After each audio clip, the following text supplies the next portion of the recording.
Back in. Okay, we're live. No, we're not. Yeah, we are live now. All right. I do believe we are live. There we go. I do believe we are live. There we go. I do believe we are live. There we go. I do believe we are live. Okay, hold on a second. Got a little bit of feedback here. Okay. We should be live now. How are you all doing? Dolly's visiting me here, and I am not sure if you guys can hear us, but I sure hope you can. Let me see. Can you pull up the live chat? So we'll be able to tell what's going on here.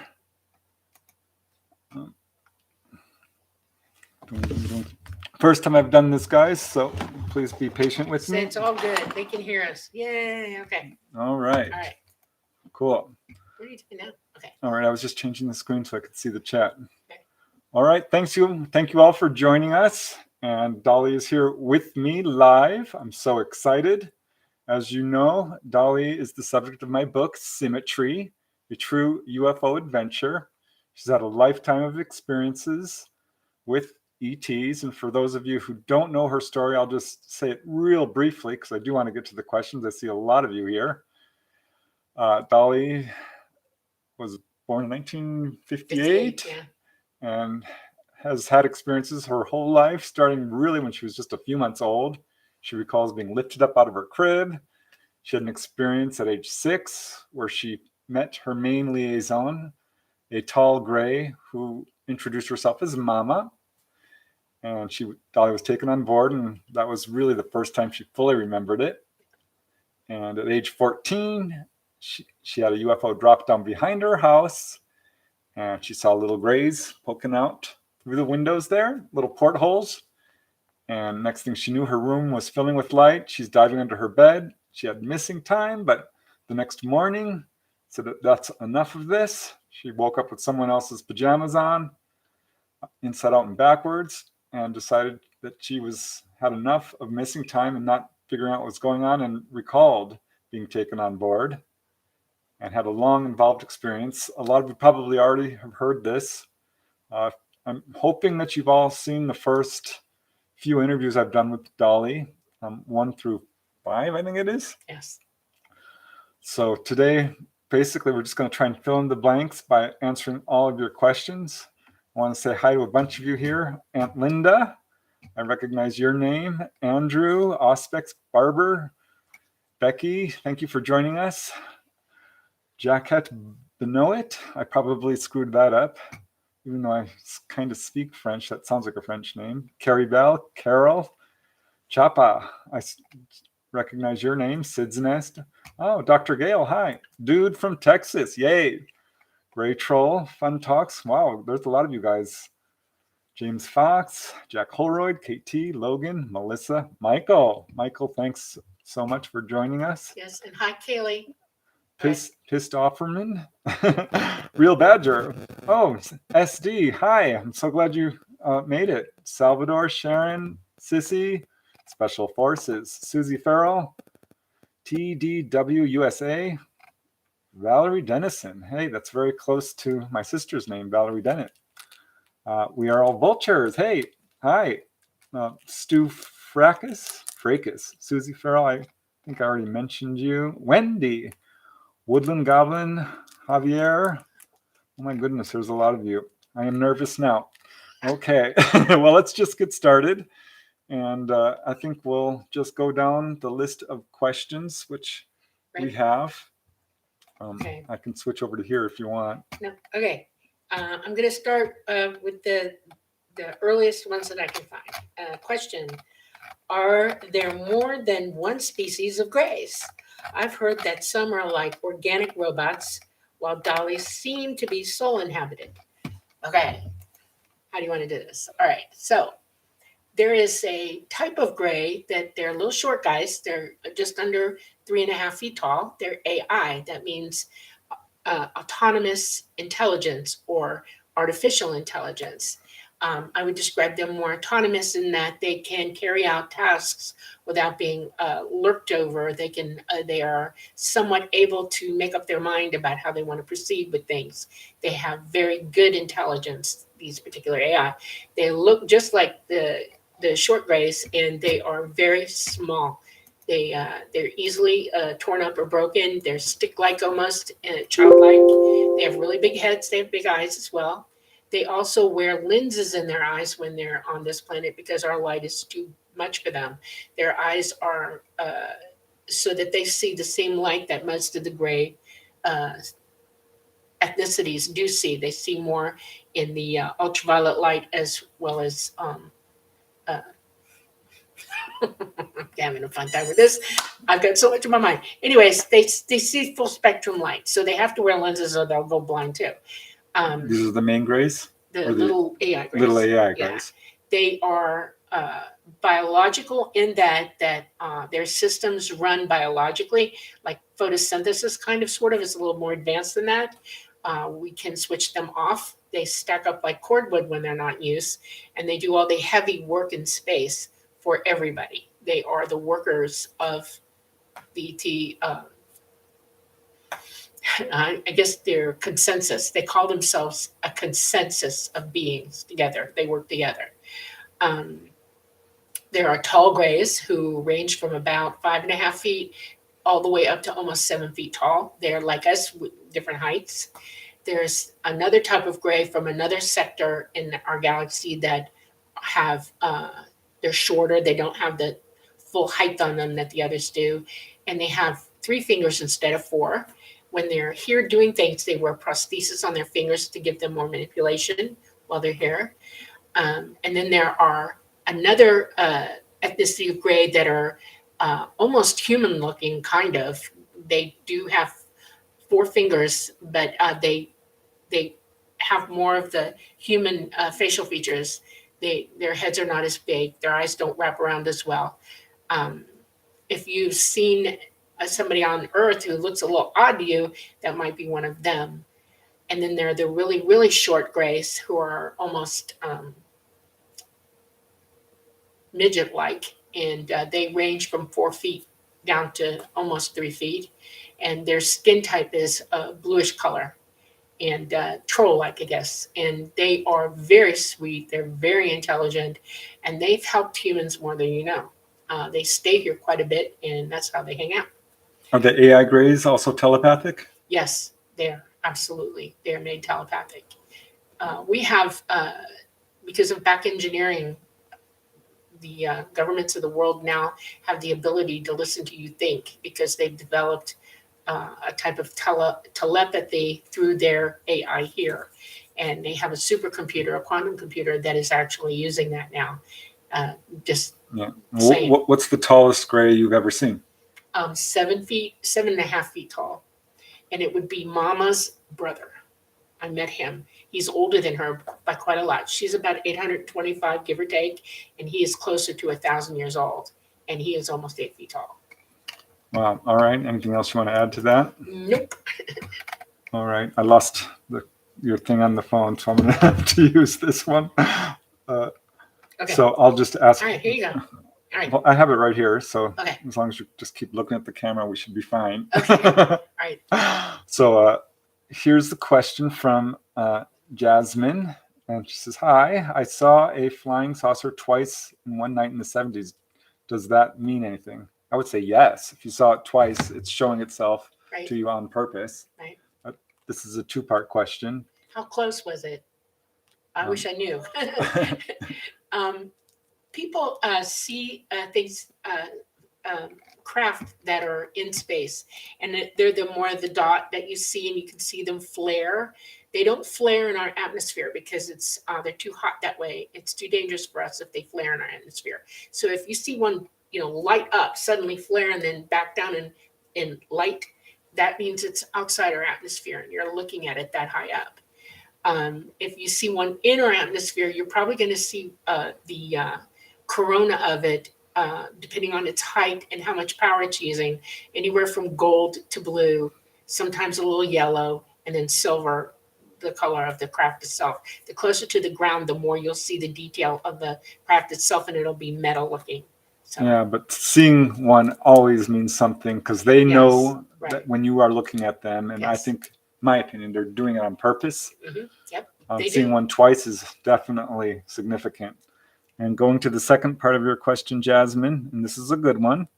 It says, thanks for preparing us for the Carrington event. For those of you who don't know what the Carrington event, that was a CME, a coronal mass ejection back in 1859, Yes. which knocked out the newly emerging telegraph system and let scientists across the world know that our sun is in fact somewhat unstable and has the potential to knock out the entire electrical grid. Right. It's not that the sun is unstable, it's that our magnetosphere is becoming unstable. All right, well, let's get to the question though. Okay. Is there a preferred location to be during the upcoming CME? It's not the location you have to worry about. It's where you're living and how you're living. When that particular CME hits us, it's going to burn every metal object in your life, from nails to your pots and pans, your silverware, anything that's metal, the framing in your house, if there's metal in your house, all the electricity in your house, all the wiring, everything, it will melt and it will burn. That's why they're saying go off grid, learn to live naturally, build yourself a house outside of your house, an emergency escape house. And a lot of people are burying it. In other words, they're digging down a level and building a bug out shelter. And you can't put any metal in that shelter. You can use plastic, you can use cloth, anything natural that's not electronic or metal. That's where you go for safety during that CME. And you'll have a pretty good idea that we're getting close to it, because everything is going to be so disruptive at that time. You can't not know. You have a certain amount of time right now. If you begin now and prepare for this, you'll be ready. And that means make a bug out bag, a camping, a nature bag, things that you can take with you to survive, food supply, freeze dried food, survival food, that kind of thing. Plastic jugs to put water in. The collapsible ones are really good, because this is going to cause worldwide Stone Age, literally. And if you're in a house, you could burn down with it. So don't get outside, build a shelter to get into, and hold tight while this is occurring, because it's going to be spectacular. You'll know it. All right, so there's no place on Earth that's safe. No. I mean, it's all going to be, the whole Earth planet will be touched. Anywhere near metal, you don't want to be. Nowhere near metal, at any kind of metal at all. None. All right, and what else was my question regarding the CME? Oh yeah, you can actually go online and see evidence of CMEs already doing damage currently. Right. In recent times. They have shut down whole power grids. Happened in Canada, I think in 2011 or something. Something like that, yes. Around there. But yeah, this is a real thing, CMEs. Right.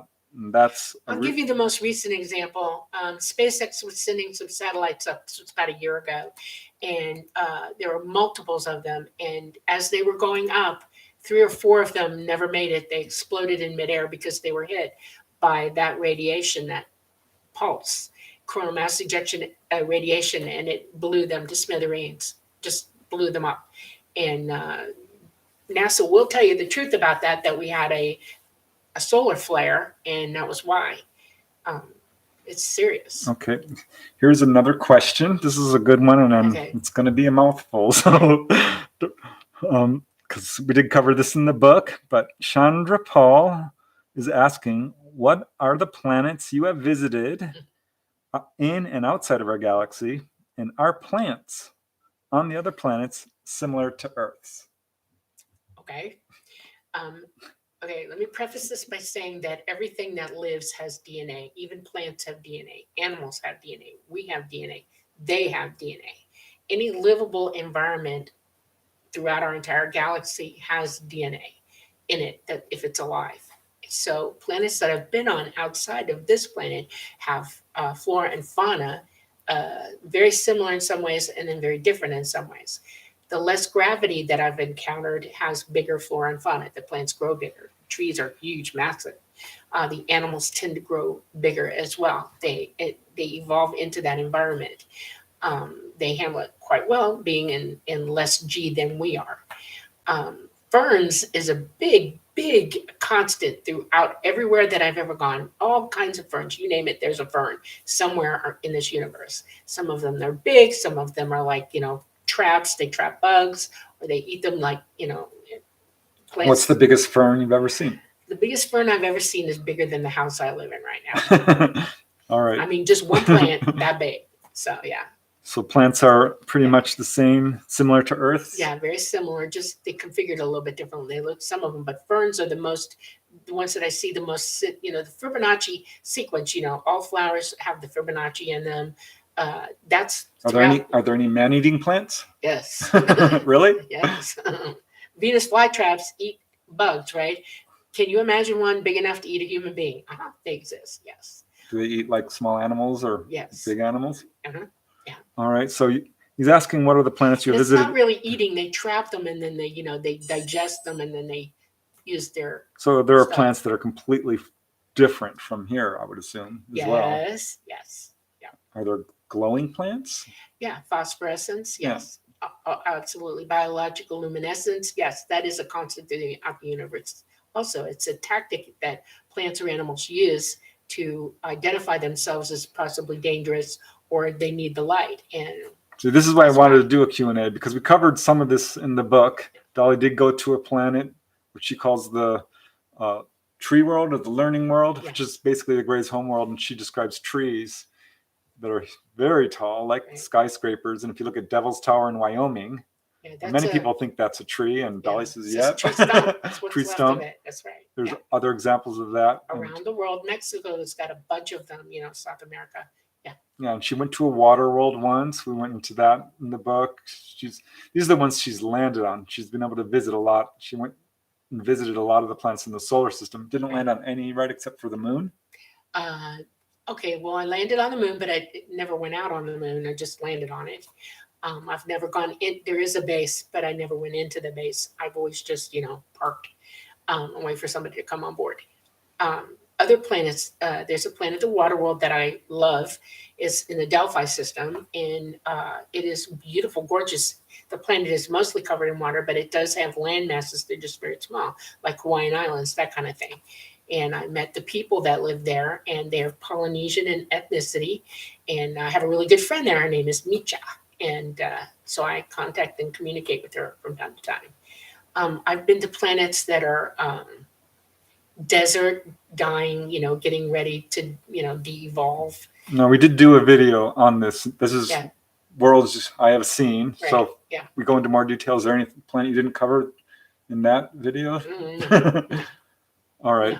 So we've touched on that. What's the farthest planet you've been out? Because he's asking in and outside. Have you gone outside of our galaxy? Yes. Yeah. I've gone, if you know anything about astronomy, that relative to where you are, you can be anywhere. And it's always, so I'm speaking from this point. This is home base right here. And relative to us, the Delphi system, which is in our galaxy, if you kept going straight out into the middle of our universe, there's a cluster of galaxies out there, and one of them has habitation on it. And I've been out there, and it is quite a distance from here. That's where I stopped. They have a planetoid out there, so I could sit and relax for a few days, because it's very, very exhausting to make it to that when you're going interdimensional. It takes it out of you. So we hung out for a while, and then we went into that system. That was an interesting system. It's very old, and it's very more developed than our system is. And there are a lot of higher beings there. And I met one or two, and then I had to come back. So, yeah. Okay, cool. All right. I mean, every time I do, I learn so much. Okay, here's a question I like from Gray Troll. Thanks, Gray Troll. This is a good question, because I can actually answer this, and I want to hear what Dolly says. Can the Grays be seen in the astral plane? Yes, absolutely. They live and die just like we do. They're longer lived, some of them, most of them. But yes, they have their consciousness and spirit just like we are. We are all the same in source together. We just send ourselves out into the universe in different places at different times. And yes, they are our brothers and sisters. They are us, we are them, and we are all one. Never doubt that for a minute. We might not be exactly the same looking or be on the same evolutionary rungs of the ladder. But yes, we are related to them. They are us as well. You, as a human being, have not just lived on this planet. You've lived anywhere in the universe you wanted to go. You just don't remember it right now. And yeah, we're the same. Because I did have an out-of-body experience once. I don't think I've really talked about this much. I have mentioned on a few podcasts, but I had an out-of-body experience once. I've had a lot of those, by the way, but I did have one where I'm trying to get to the other side, and I saw these two little dark spots, and I'm like, that looks like a person, and I came right up to it. I'm flying along, and it was a gray. Scared the living daylight. Well, startled me, I should say. I wasn't so much scared, but boy, I was surprised. And it came right up to me and it watched me go by. I regret now not stopping. So, I know. So was that like a gray and astral form? Yeah. You think? Yeah. Well, we wear the image of ourselves from the life we just left, and until you. So that could have been a spirit, or that could have been an astral traveling gray. It could have been an astral traveling gray, but it also could have been a spirit gray. You didn't talk to it, so now you don't know. All right. Yeah. Well, it saw me, and I saw it. Yeah. So I know it was. Yep. All right. So they have out-of-body experiences just like we do. Yes. And probably even better at it. Probably, yes. They are. All right. So there's a second part to this question from Grey Troll. Where do the abductions happen when they look like dreams? Okay. This is a two-parter for me, so I'm going to explain it. First, when you think it's a dream. Your physical mind, because you're not 100% awake to your consciousness, your pineal gland, you're not 100% psychic right now. And your physical brain can only understand what your consciousness is broadcasting to it and explaining to it and showing it. The old saying among computer people, programmers, is garbage in, garbage out. So if you can't get the right information from it, you're getting garbage sometimes. And your physical mind will slow it down or make it look like a dream to you because it doesn't understand what it's looking at.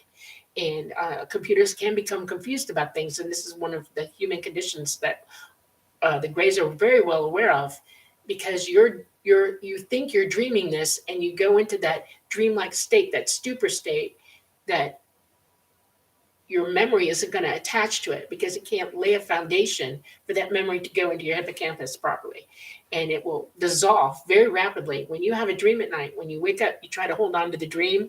Unless you purposefully write it down and keep remembering it over and over and over till you burn it in, you're going to lose it. You'll say, oh, dang, I can't remember that dream. It's because your physical brain is not capable of holding it yet because you're not fully conscious yet. This is a big, big deal. ETs want us to wake up. They want us to become 100% psychic like we are born to be. You have that innate ability. It's in your DNA, and you should be doing it all the time. Unfortunately, we live in a world where that's been doped down on you by either bad things that clog it up, bad messages, negative energy, fear. It's horrible. Or your educational level.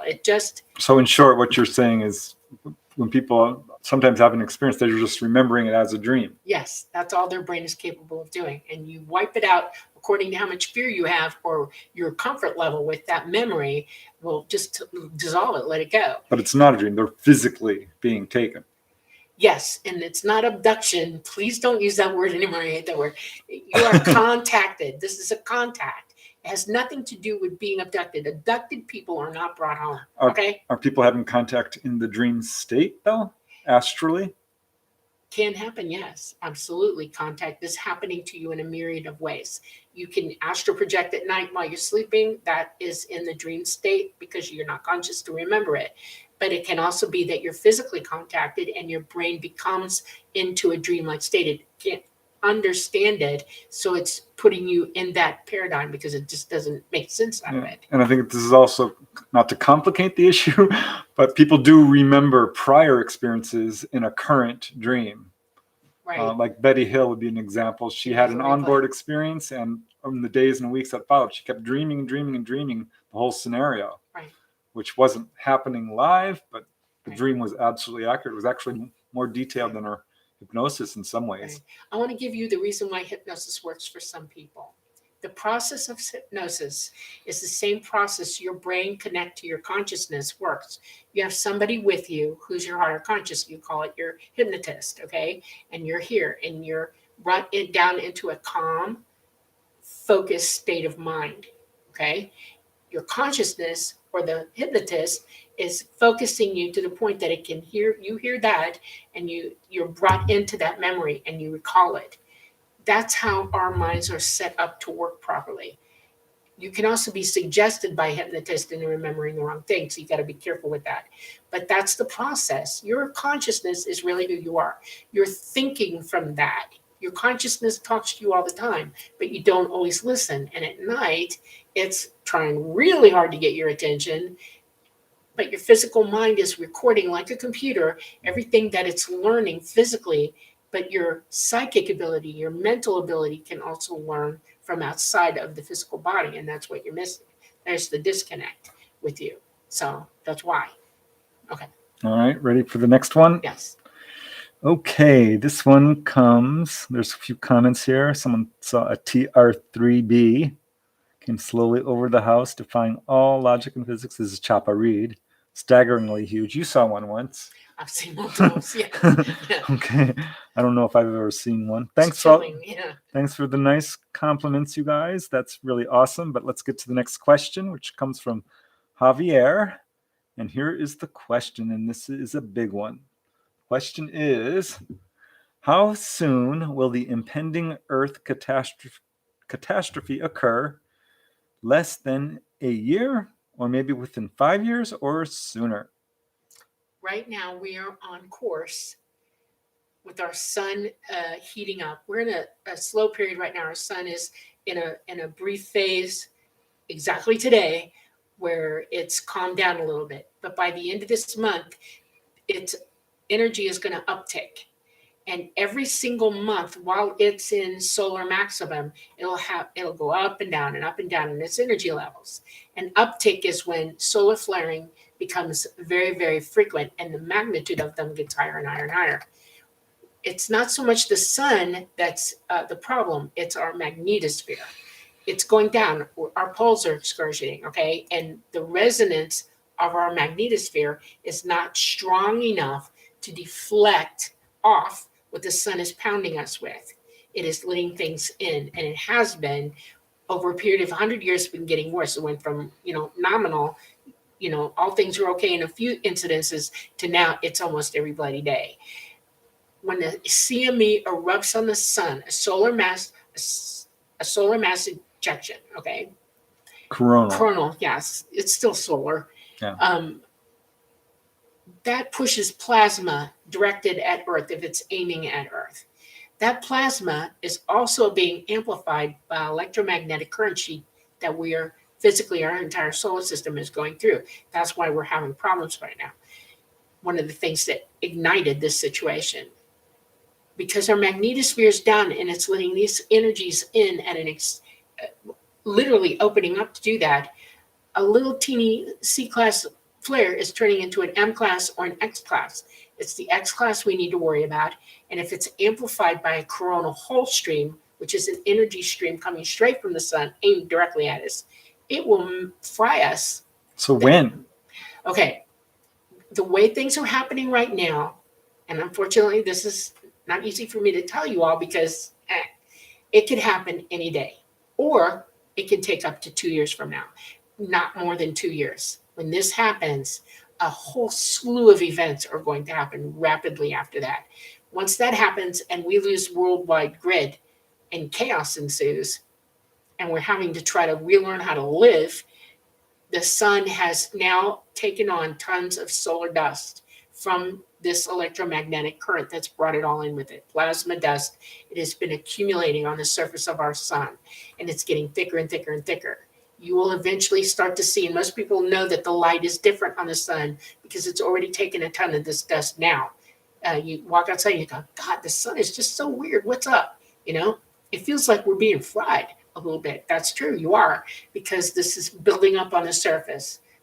Once that coronal mass ejection hits us and sends us back to the Stone Age, the sun will actually go in. It triggers an event where the sun will go into micronova. Is it possible it could be like 5 years?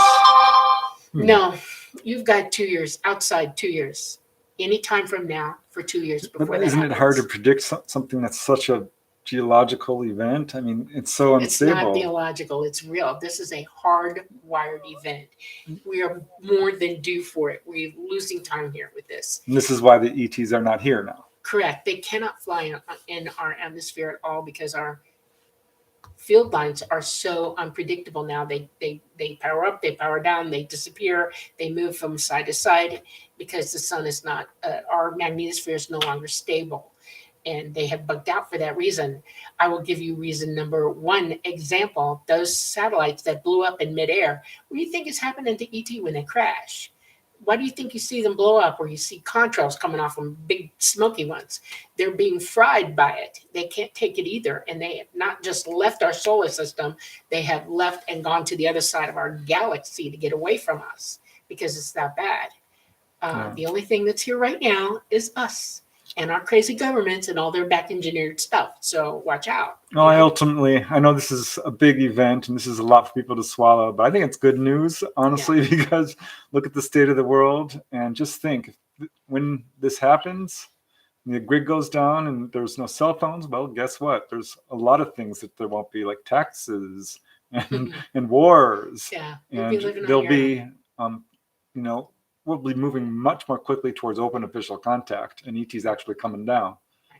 And between complete that change in lifestyle. And the solar micronova, if you're still here, okay, they will have their opening to come and get everybody. And that's what we're looking for. I stayed back, so I'm going through it with you. I'm not opening my mouth for no good reason here. I want everybody to be aware of what we're all going to face, and I'm facing it with you. There's no other choice for me right now because this is what I've planned to do. Make your choices. What's important to you? Where do you want to be? This is a suit that you only live in for a very short amount of time, and then you move on. Your consciousness leaves.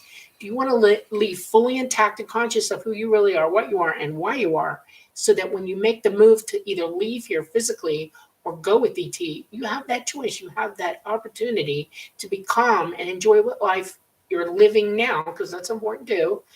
And be calm about it and knowing that this is about to happen to us.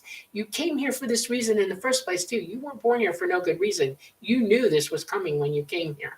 You were going to experience it one way or the other. And it's up to you to make that conscious, autonomous decision for yourself, how you want to deal with it. It's important. All right, well, let's move on because I do see more questions here. Shout out to Wendy coming from Dr. Gale's channel. I appreciate that. And the nice comments from everyone else here. Dude from Texas, you're awesome. Aunt Linda, TikTok, Preston, thanks for making me nervous. Appreciate that. Hi, Michael. Gray Troll. Also, let's see. Okay, here is a question from Sissy. My question is this. A lot of abductees or experiencers have said that the ETs have said that there's going to be a major future event. Could you elaborate on what that event might be? Well, I guess that's largely what we've been talking about. That's exactly right. Right on. That's the arrow that's coming at us. A big CME. You got to be ready for that. Okay. Oh, here's a good question from Woodland Goblin. I would love to know if Dolly knows what does the alien race that she is in touch with eat. I asked her this. This was interesting and surprised me, actually, because I don't, I've talked to a lot of people and I don't know that really anyone has described seeing the Greys eat. And there's a few. So I'd like to hear this answer. I know because you've told me, and we did cover this in the book, but I'm sure I'm about to learn something new. All right. I want to start with us for a reason. We're protein eaters. We're omnivores. We eat protein either in plant life or in animal life. We eat fruits and vegetables and tubers and all kinds of stuff. Our diet is very varied and very specific in that we have to balance what we put into our bodies. The reason that we are protein eaters, and it's very important to understand why, is because every molecule in your body is an amino acid type protein. And if you don't replenish it on a daily basis, you're going to die. It will kill you not to eat that protein that you need so well to nourish what you're living with, your water, your protein, and your different elements. And it's very important. All life begins as an amino acid, all of it. And your DNA depends on that protein being jacked up in your body a certain way. Now, knowing this, we're related to ET. They're just like us. They're human like us. They don't look like us sometimes, but they're as human genomed as we are. We can breed back and forth. Yes, they eat meat. They eat vegetables. They eat fruit. They don't eat all the same exact vegetables and fruit that we do because the taste palette is different from where they live to here. We grow things a little bit differently, and we've developed over the centuries of breeding the food that we eat into what we taste and what we like to eat. We're two big sugar eaters. They don't like that. Sugar is yucky to them, and they won't eat it. Yes, some of them have very sharp teeth, and there's a reason why, because they eat meat. They don't cook their meat, they eat it raw. Sometimes they will dry it out, like jerky and stuff like that. And there's a lot of jerky on board, but yeah, they eat meat, mostly meat, and some vegetables and a lot of fruit. They don't eat Reese's Pieces? No, no sugar. They don't like sugar. And do they like strawberry ice cream? Because there was a report that just kind of made me laugh that the Greys liked strawberry ice cream. Yeah, well, milk and strawberries, who could not like that? All right. But they eat ice cream differently than we do, also less sugar than we do. But yeah, they like cream and they like strawberries. And do they have plates and forks and knives? They have a type of fork. None of their utensils are metal. They are mostly wooden or, you know how somebody came up with eating your utensils in India? They like disposable silverware. You can eat it. Well, they do that on board. They're very into recycling, replenishing, and making everything count for storage. Okay, there's not a lot of it on board. Do they all sit around a table and talk while they're eating? Sometimes, yes. And sometimes they just eat by themselves and meditate or whatever. But most of the time, it's a communal thing. Do they have different courses? No, they're not that big into food. They're not like foodies. They have a basic diet. They stick to it. Everybody has their own preference, what they like, and they can make sure that they eat what they like. But it's generally very healthy for them. And yes, they eat alone or they'll eat with friends, family. Do they have 3 meals a day? No, they eat 2. Only 2. Once in the morning and once somewhere between 12 and 4 o'clock in the afternoon. That's all they eat. Is breakfast different from dinner? Yes, breakfast is massive. They eat massive food in the mornings or their time of awakening. And then they eat very light in the afternoon. And do they brush their teeth? Yes. Very conscious of it, yes. With little toothbrushes? Hair. Like we have hair toothbrushes, they use that, or they use a type of sonic vibrating kind of thing, that kind of thing. And yes, they floss. They really do. They have the ability to floss. They floss. All right. And so like not like a dinner and then a dessert or anything like that? No, it's just one plate. And they average probably humans, because we're gravity heavy, we eat a lot more than they do. Remember, they're in less gravity and they have less musculature than we do. What about babies? Babies drink milk until they're weaned, and then they begin eating solid foods. And do the ETs drink alcohol? No. Never. It impairs your mind. Soda? No. No soda.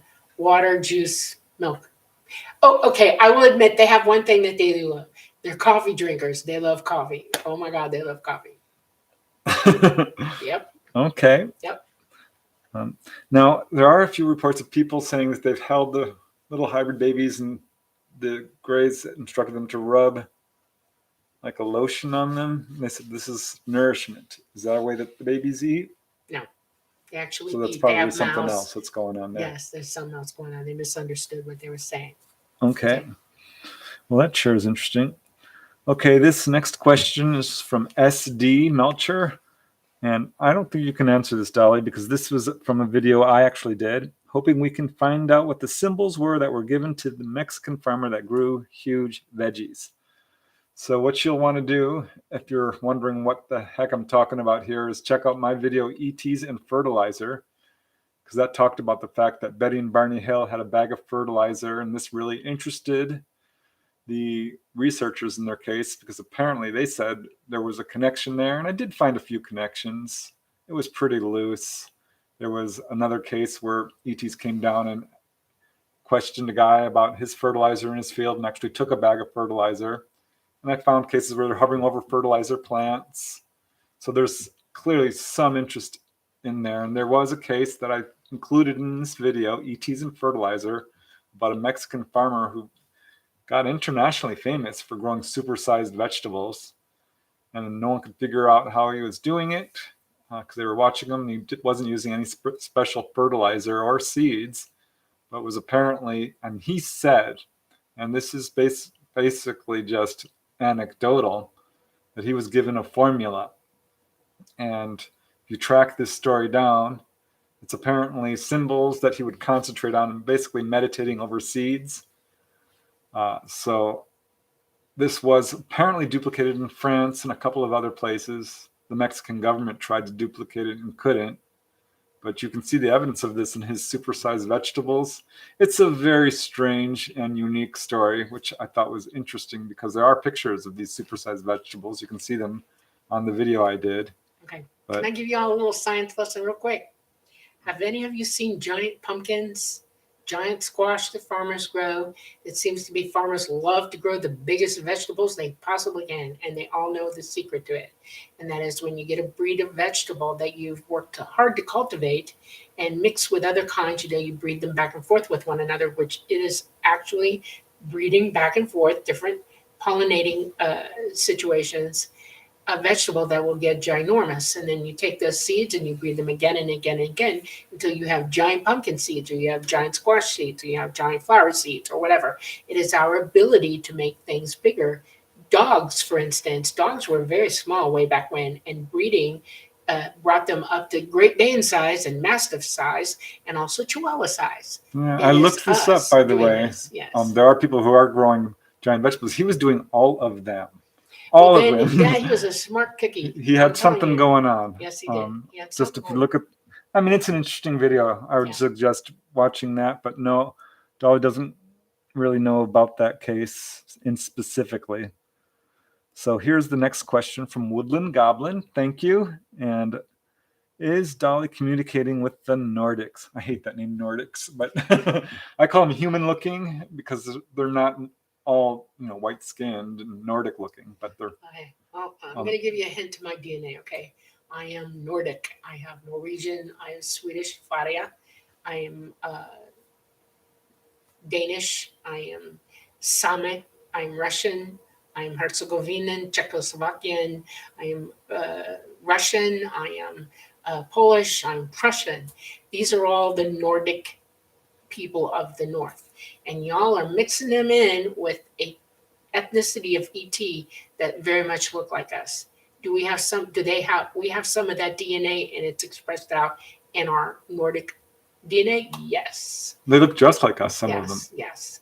And so, but more handsome. They usually have hair. What they call themselves, and it's befuddling to me. Everybody on this planet has DNA identical to everybody else. It just dials up differently. But you've had experiences with them. Yes. They are very tall. They grow most of their lives. They're very young, get up to almost 6 feet before they're 13 years old, even taller. They have a span of time where they stop growing for a little bit and then it spurts up again in their 30s.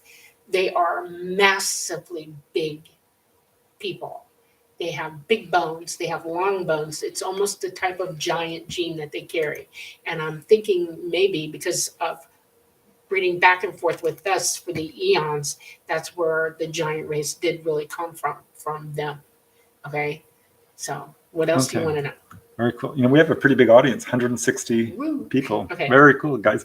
Okay, I skipped one question, but I haven't forgotten it, Javier. This is a good one. It says, question, I'm an abductee and have an implant on my left earlobe. I hear a lot of implants in people's ears or thereabouts. You had one.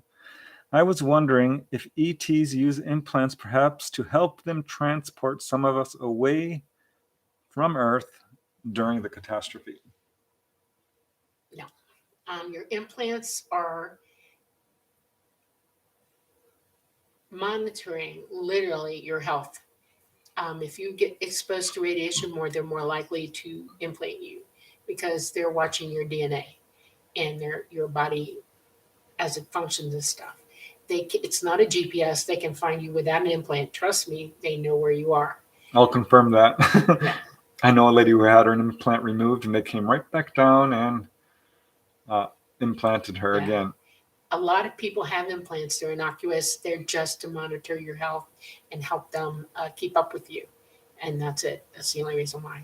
I have an extra implant in the hand, right in here. And that's a key, literally, because I fly and I need this to help initialize a ball that gets bigger and it's an interdimensional device. And what about boosting psychic abilities? Do implants do that? No. You're born with the genetics to be seriously intense. So it has nothing to do with like perhaps communicating with them? Or them looking out through our eyes? No, not at all. So it's almost exclusively health related? Yes. Yeah. See, this was the conclusion I came up to, gosh, it was 1996, after hearing that from 3 or 4 different contactees.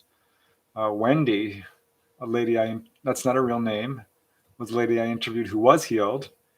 And she asked, they were implanting her, and she's like, what are you doing?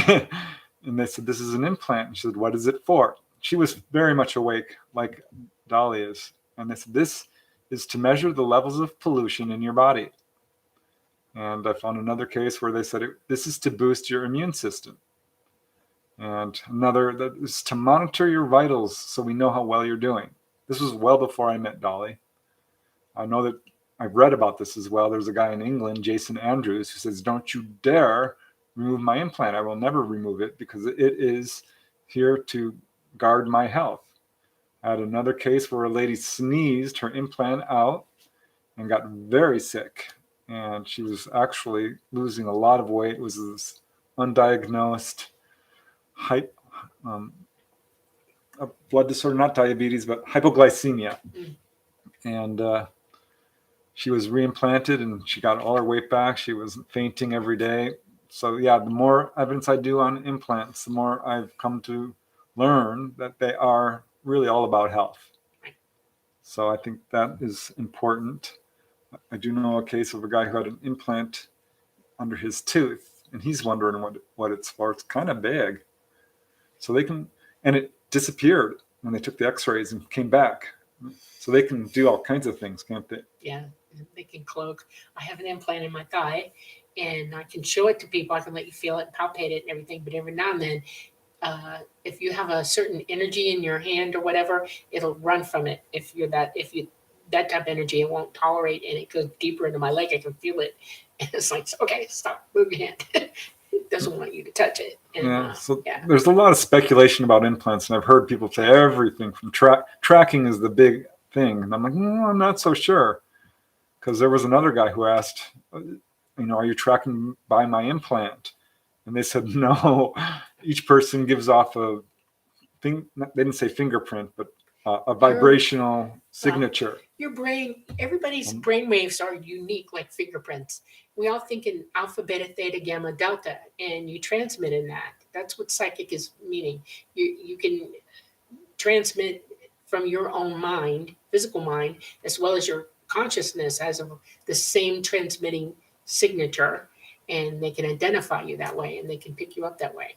When I speak to Talana now, because he's not in the system with us, I do what they call a remote view to him. I find him or he finds me, and then I literally start hearing him at that point, and I can have a conversation with him. And would you say all contactees have implants? It's a high possibility, yeah. Because that seems to be, because I can't tell you how many people I've talked to, like go to the dentist and I'm like, what's this? Or go to one kid, he broke his foot, and they're like, well, gosh, you broke your foot before, haven't you? And he says, no. I'm like, well, there's something in here that's a foreign body. What is it? Yeah. And I've talked to medical doctors, and they're like, oh, yeah, we run across these foreign bodies all the time. One guy I just recently transcribed an interview, and he brought his daughter to the dentist, and there was an implant there, and the doctor was very tight-lipped about it. And he went to another doctor because the doctor wasn't saying anything, wouldn't remove it. And he ended up going to 3 or 4 doctors, and the 4th doctor brought him into his office, closed the door, and said, listen, I'm going to tell you something. And if you ever tell anybody I told you, I will deny it. and he handed him a letter which he had received from the federal government, which said that if you run across anybody with a foreign body that is not diagnosed but is clearly artificial, you are to leave it alone and not tell anybody. Right. So our government knows this, and that's the first time I heard of a doctor revealing this information. So that kind of freaked me out.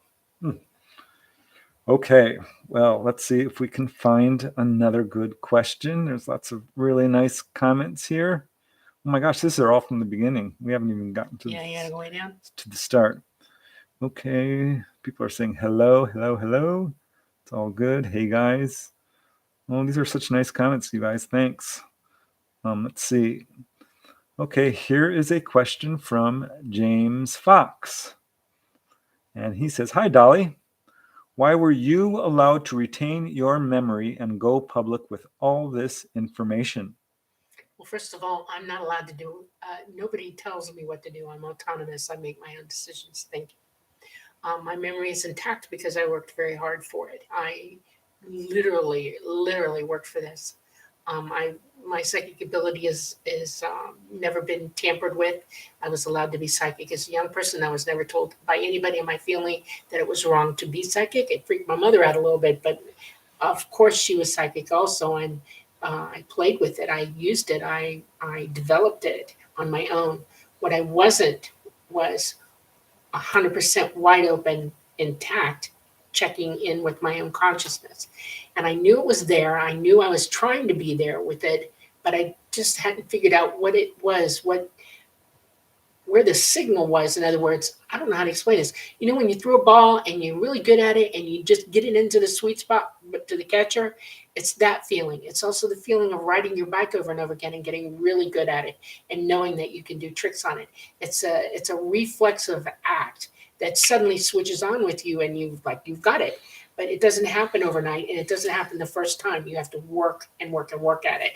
And by the time I was 14, I was fed up and knew it was there, and I crawled into it as hard as I could, and it worked. Yeah, so really, I think the answer is the ETs did not allow her. Dolly allowed herself to do it. They basically had reached, because she was going through the same thing many contactees go through. Missing time, frustrations about trying to figure out, am I completely nuts? Or what do these weird dreamlike memories mean? I know there's something to this because other people are seeing the UFOs hovering over my house and she's seeing them. Right. This was a battle, and this is something I think most contactees go through. And if you look at like Whitley Strieber's story, he was, in an adult, I wouldn't say midlife, but close to it, when he finally realized, okay, this is enough, and started really having conscious experiences. This happened to another gentleman at age 21. I interviewed him. I did a whole YouTube episode on him, and he had the same thing. He was having weird missing time, screen memories, sightings. He thought there were little monkeys coming into his room at night. But at age 21, a gray showed up, and he retained his consciousness. And he said it was like having a near-death experience because he relived his entire childhood, and all these memories of these prior encounters came back. Right. So it's really a matter of willpower and allowing yourself, giving yourself permission to remember, really wanting to remember, because part of us is like, I want to remember, but maybe I don't. So there's a push-pull going on there, right? Would you say that fear is the key? If you get rid of the fear, because that was the last vestige of fear in me at that point. When I saw them in the craft that I, had remembered at 14, I was like, oh, no. And I turned to go under the bed because that was pure fear right there. I acknowledged that. And then when I came to, I was mad at myself. I mean, mad, upset. I had to work this out. And I realized that I cannot be afraid. I cannot be afraid of reality. I cannot be afraid of the hard truth. And once I did that, once I just went, okay, we're done. I'm not afraid of this anymore. What could happen to me, right? And I replayed it in my head, and my brain went, boop, there you go. It's there. Yeah. And I saw it. This is a controversial aspect. Missing time is definitely a feature of contact. Right. And we go quite a bit into this in the book Symmetry. Yeah. So I think we'd just be kind of repeating stuff here. But yeah, this is something that the Greys are aware of, all the ETs, and are doing their best to help us come to the memory of that. But it's really ultimately up to us. So, okay, let's move on to another question. And this is a pretty heavy duty one from Auspex. Okay. And I'm interested to hear what you say because I have my own opinions about this. Are we able to affect reality with our thoughts? Yes. Your reality, yes. Yes, reality. Yes. This is what telekinesis is, right? Okay. All right. That's a good one. All right. Let's explain out what reality really is. We live in the third dimension. Our entire universe in the third dimension is the hard frame, the hardwired frame of our existence, all of it. Everything, rock, trees, paper. If you jump off a building, you're going to go splat because gravity don't like you at that height to come down like that, and you won't die. Okay, that's reality. Reality is us sitting here right now, and you're seeing me, and I'm reading. I'm reading to. Yeah, there you go. Us interacting with one another. That is reality. We can touch each other. We can hear each other. We can smell each other. We can taste all of it. That's our reality that you live in. Your perception of that reality is paramount. How you react to that perception is paramount. You can see things beyond this dimension. Okay, you can mentally go out into other dimensions if you desire. You just have to use your abilities to do so, and that means open your psychic gate and let yourself out. How you affect reality is this: there is a book on the table, and if you really want that book, the reality is that book is not going to jump into your hand unless you can grab it with your mind and pull it toward you. Pull the energy that is that book to the energy that you are. You attract it, and it will come to you. That is you affecting your reality. You cannot wish things in the world to change. They will not. We all have our own perspective, our own eyes, our own ears, our own innate abilities, and we all affect each other, but not the hard drive reality that we live in, not the hardcore mainframe. That stays constant. It has its own rules, and we have nothing to do with them. Okay, I think I know what you're trying to get to is that we don't live in a matrix. Correct. It's not something that is hallucinatory or I guess that would be the simplest way. But I still maintain that we can affect reality in a number of different ways. You can do with your thoughts, because you've done this. Yes. You came over to my house in Astral and you pounded on the floor. Yes, I did. Yeah. And that's affecting reality with your thoughts. Okay, what wasn't my thoughts? It was me. I OBE'd to where your space is, and I was standing in your house, and I physically made myself heavier so that I could stomp the floor. Okay. What about yogis who like manifest fruit and ashes? They do that. There's many cases of that. It just depends on how good you are. You can make things seem to disappear, dematerialize. You can affect their molecules so that they let go and they deresin. But it's not magic. It's there's mechanics behind it. Yes, that's it. It's science. It's not magic. If I can make molecules unleash themselves, let go of their bonds and turn to light, it seemingly disappears in front of you. I cannot wish it back or make it come back after that. That's a hard one. I've never seen it happen. And I've asked about this because Talata, I thought, could.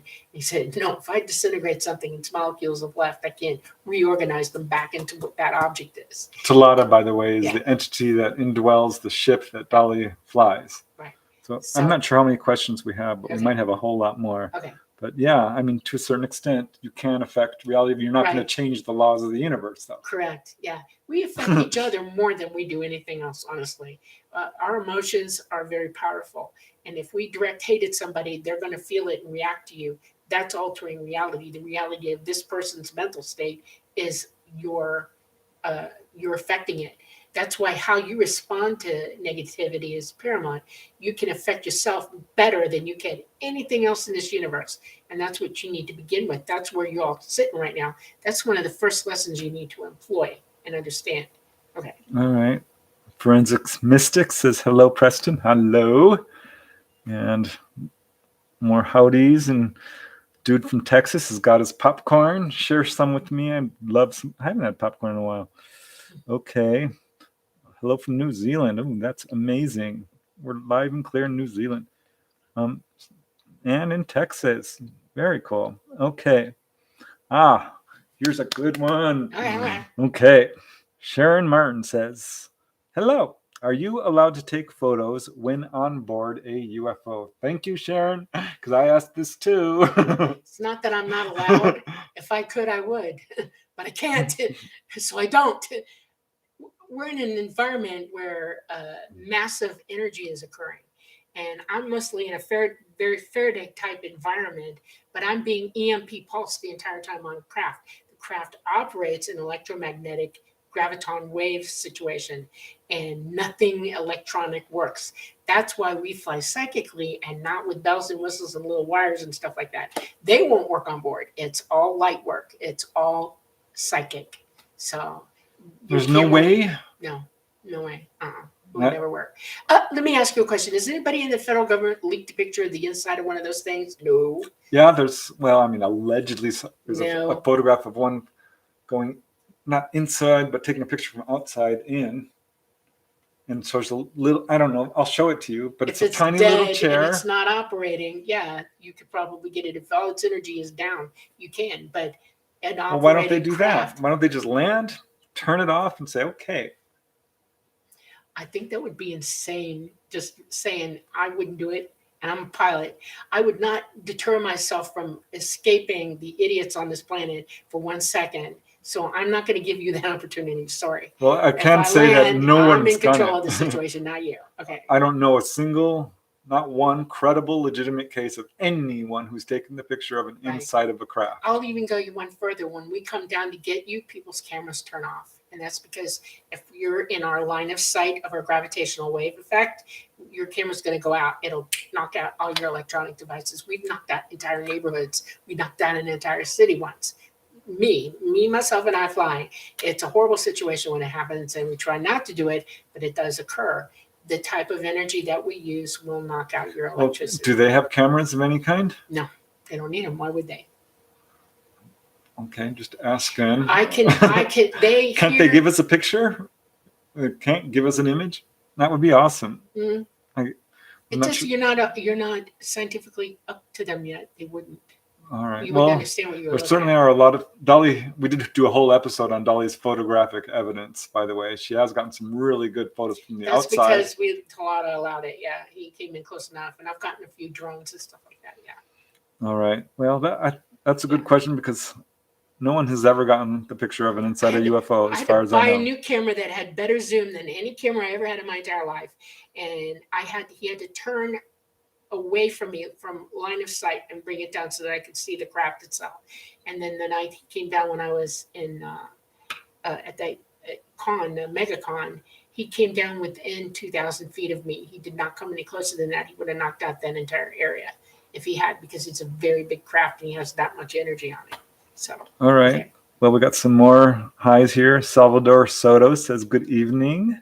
Dr. Gail Skywalking with Moon. Hi, everyone. Preston and Dolly.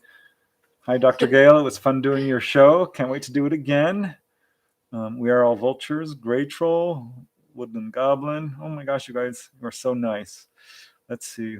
Where's the next question? James Fox says hi. Hello. Hello. Hello. Susie Farrell. Hello, Preston. First time with the live chat. Yes, I was so nervous. It seems to be working out though. Yes. Okay. Lots of really nice comments here. Question from Javier. Oh, you give good questions, Javier. Thank you. What is the connection between death and ETs? Okay. Do they die? Is there an afterlife? Yes, they do die. Like consciousness only indwells the body that in this dimension and a few other dimensions. It's a body that we use to experience physical life. It's to teach us the lessons that we wouldn't learn in source, so that we emotionally, mentally, morally, spiritually, and wisdom learn to wear our own wisdom in something. You can know everything that everybody else knows. You can understand it intellectually, but to employ it yourself takes knowledge, that kind of physical knowledge, and that's why we're here. So, Okay, wait. What was the question again? I wanted to comment on that. what is death? Oh yeah. Yes. Because there are some people, and I think Whitley Strieber talked about this, who have gone on board and said they've seen their deceased loved ones. Yep. That can happen. Yeah, well, you can see your deceased loved ones if you want to now. You open up your psychic mind and poof, there it is. You know, there they are. They're around us all the time. And if they're hanging out with you and they don't want to go away from you, you have real opportunities there to commune with them. The Japanese have Shinto, and it's their family. They send them messages. They expect answers. They ask for help spiritually because they know they're there, and they are. When you're on board, you're more apt to want to use your abilities around ET because they're tapping your mind so that you can hear them. And when you do that, it amplifies your abilities when you're with them somewhat. And yeah, you can see your loved ones. Your loved ones are going to watch he's going. You know, they're not going to leave you, stay down here and watch you go with them. They'll go with you. They have full access to everything. And so, yeah, you could see your loved ones on board. Yep. Yeah, I know there's some people who've had a near-death experience and found themselves on board a UFO. Not on the other side. Yeah. Yeah. There's some weird bleed-throughs. So I think that's a really good question. And how long do the ETs live? That just depends on their ethnicity and whether they want to or not. Some of them are so advanced that they choose a life and then they live it to the point that they know they're ready to go because they remember everything and then they go. It's like a revolving door to them. So when they die, do they bury their dead? They cremate. All It's right. to release the energy of the body back to them.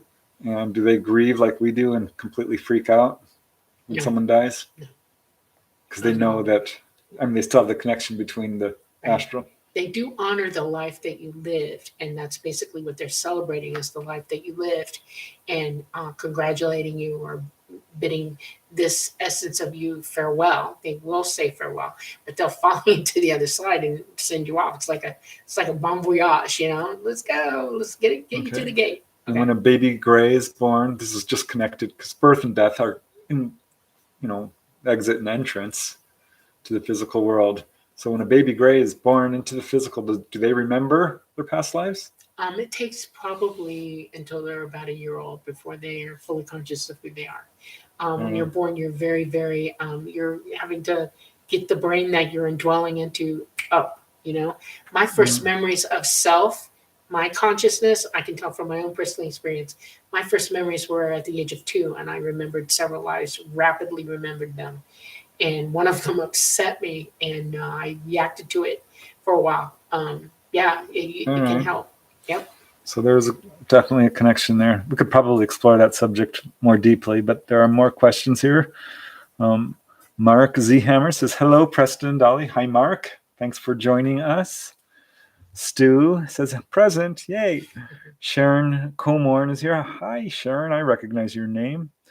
Dude from Texas. Yes. Forensic Mystics. Jack Holroyd says hi. And lots of other people here. SD, yes, we already had one of your questions.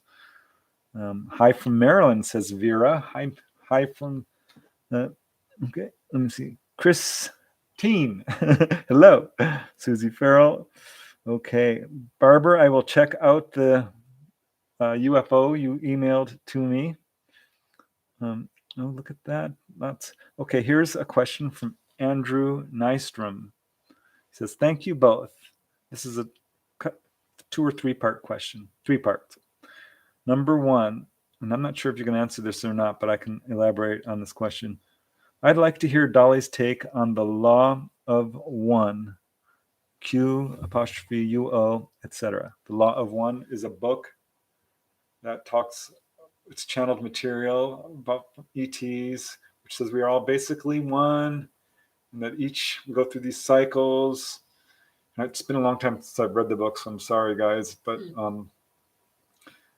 each iteration, a certain number of people reach enlightenment and they scoop them up and they move off to the next thing. And then people have to go through repeated cycles to raise their consciousness self towards enlightenment. The law of one reminds me of the message I hear from a lot of contactees who say, we are you, you are us. The ETs tell them this, we are one. Right. So maybe, I don't know if you can elaborate. It is very close to that. From what I understand about it, I have not read that book, sorry. I think that's where that's coming from. I may be mistaken. Okay. But everything we do has a cause and effect. For a reaction, there is an equal or opposite reaction. How you present yourself and your thoughts and how you act affects everything. And the premise of that is this: you're not the only person. You're not alone here. You're with everybody else here as well. And we are all one on this planet together. We are all children together. We're related to one another. We're related to the ETs. And how we react, how we respect, how we treat one another is, in essence, the greatest law there is. Don't do anything to anybody or anything that you would not have done to yourself. Okay, that is a rule. Buddha talked about it. Jesus Christ talked about it. Krishna talked about it. We have to respect one another and respect all life and how we affect it and what our response to it is. And that is a good law to remember, the law of one. Yes. All right. Part 2 from Andrew Nystrom says, thoughts on ringing in the ears, left in particular, or does this matter? This nerve damage, this physical nerve damage. No, I am going to, well, go on. I have something to say about this. Okay. It depends on how you're hearing it, okay? If you can put your fingers in your ears and press, not in them, but on the outside and press the flap down and it goes away, then something's up. You're hearing something psychically, okay? You need to pay attention to that. But if it is still occurring while you're blocking the sound and you hear it internally inside your head and it actually can get louder, that's tinnitus and that's nerve damage. And in our society, that's a big prevalent thing because we listen to everything too loud. Okay, well, let me just comment on this. Okay. Because tinnitus in the contactee population is quite high. There's a lot of people who report not just ringing, but like tones perhaps, or beeps. Okay, that's different than tinnitus. If you're hearing a specific pattern or tones and it's just before contact, that's them signaling you that they're coming. They're letting you know. They're giving you a signal. Because Wendy would say that. She's like, oh my gosh, I hear my implants going off. I think they're coming. Yeah. And there was a lady I interviewed from the East Coast. She went to California and back. And she had this horrible problem with what she thought was tinnitus. I am mostly deaf, okay? I don't hear well at all. I've been exposed to bombs and explosions and horrible things, and my hearing is I can wear hearing aids. I don't do it all the time because I'm psychic enough to overcome it. In other words, I use my abilities to hear for me. That's why I freak Preston out when I'm around him, because I can hear things outside that nobody should be able to hear, but I hear it. But I'm not listening with my physical ear. I'm listening with my psychic ear. So your psychic ear can pick up tones if you're being contacted. Sometimes people, your loved ones, on the other side will actually be trying to talk to you, and you could be hearing that also. And it does come off as a sound wave or I've heard this and stuff like from quite a few contactees. Yeah. There's definitely something to that. Okay. This lady that I mentioned on the East Coast had that real bad.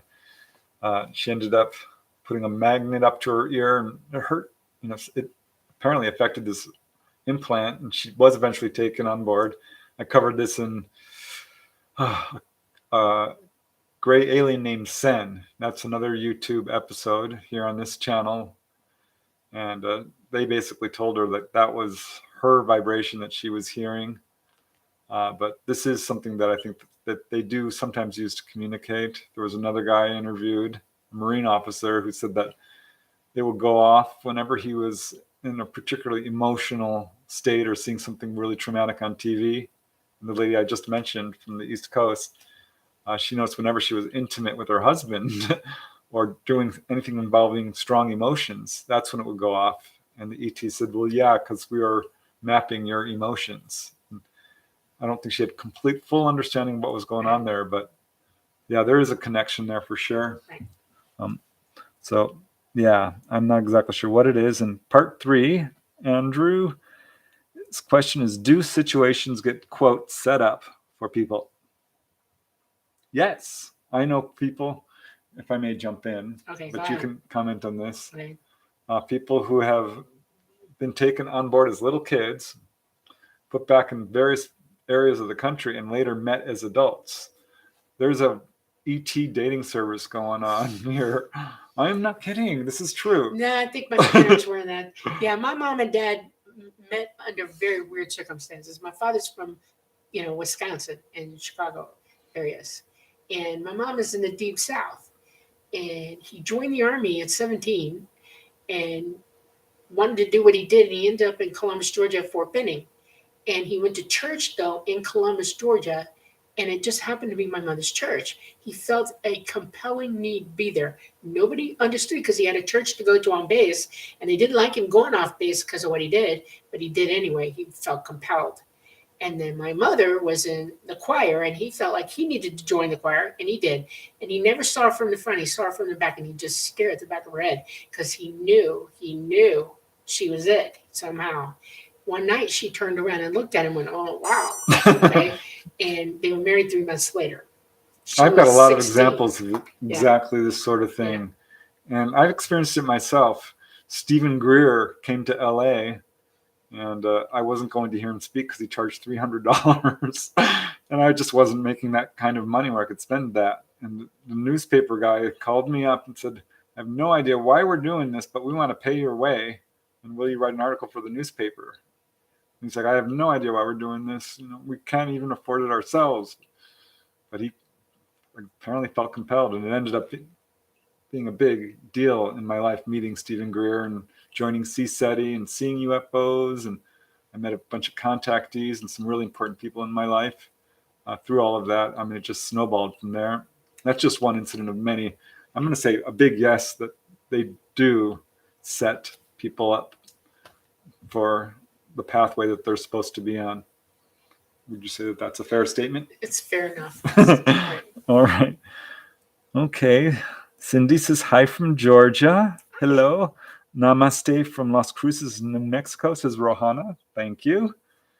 Oh, goodness, this is so many people. Chris Teen says very nicely, don't be nervous. It's just us, your fans who love you. Well, I love you too, guys. I really do. And let's see. Let's move on here.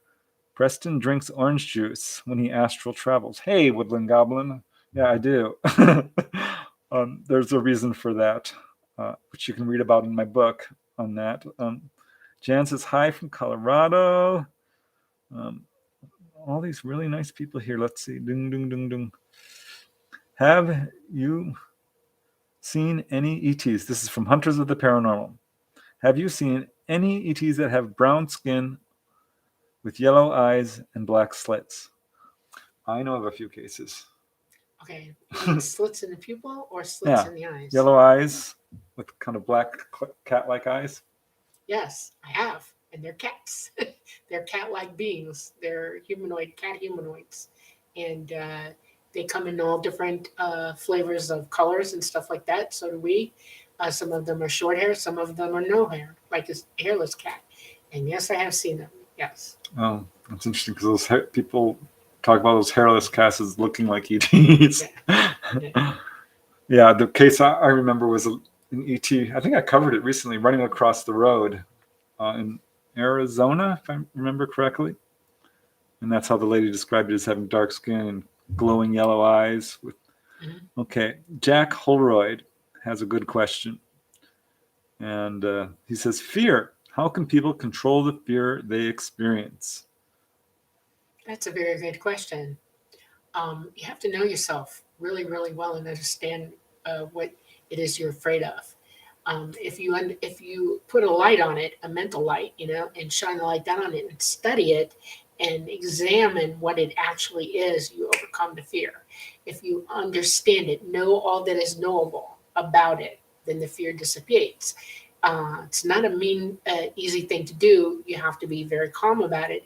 And most people, like, you go to a horror movie and you get scared, and most people are running, jumping, screaming, diving. Oh my god!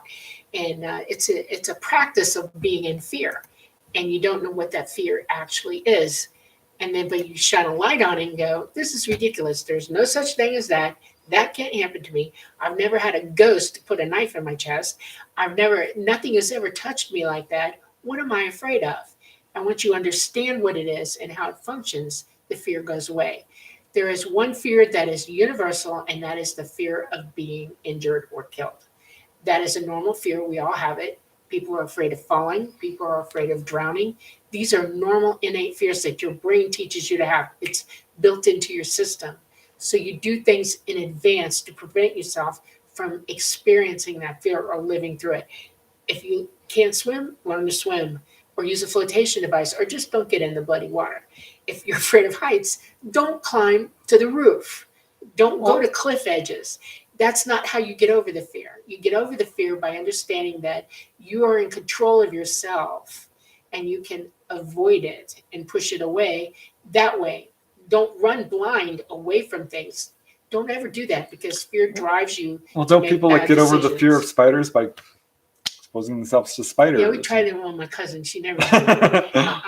At the zoo, we had tarantulas, okay? And well, exposing yourself, I mean, if you're... No, didn't work with her. No. This is a known psychological technique. It does work. I forget what the name of it. Avoidance training, negative or positive avoidance training is good. But what I'm saying is, don't live through the fear. In other words, if you're afraid of cliffs, don't go to cliffs. Avoid it. No, you should avoid it, because people are self-prophesying. When you're afraid of something, you're setting it up, an intention in the back of your mind up to go have that be a fail. You have to understand what it is first, rationalize to yourself why you're afraid of it, and then overcome it yourself by being logical about it. In other words, okay, I'm afraid of cliffs. I'm not. Well, you can start with a little cliff and then build your way up. Why would you stand on the edge of a cliff on a high wind day?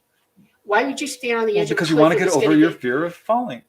No, there's no such thing. If you fall from a height, you're going to go splat. And if you're afraid of it, that's your psychic ability telling you that somewhere down the line that can happen to you. Don't do it.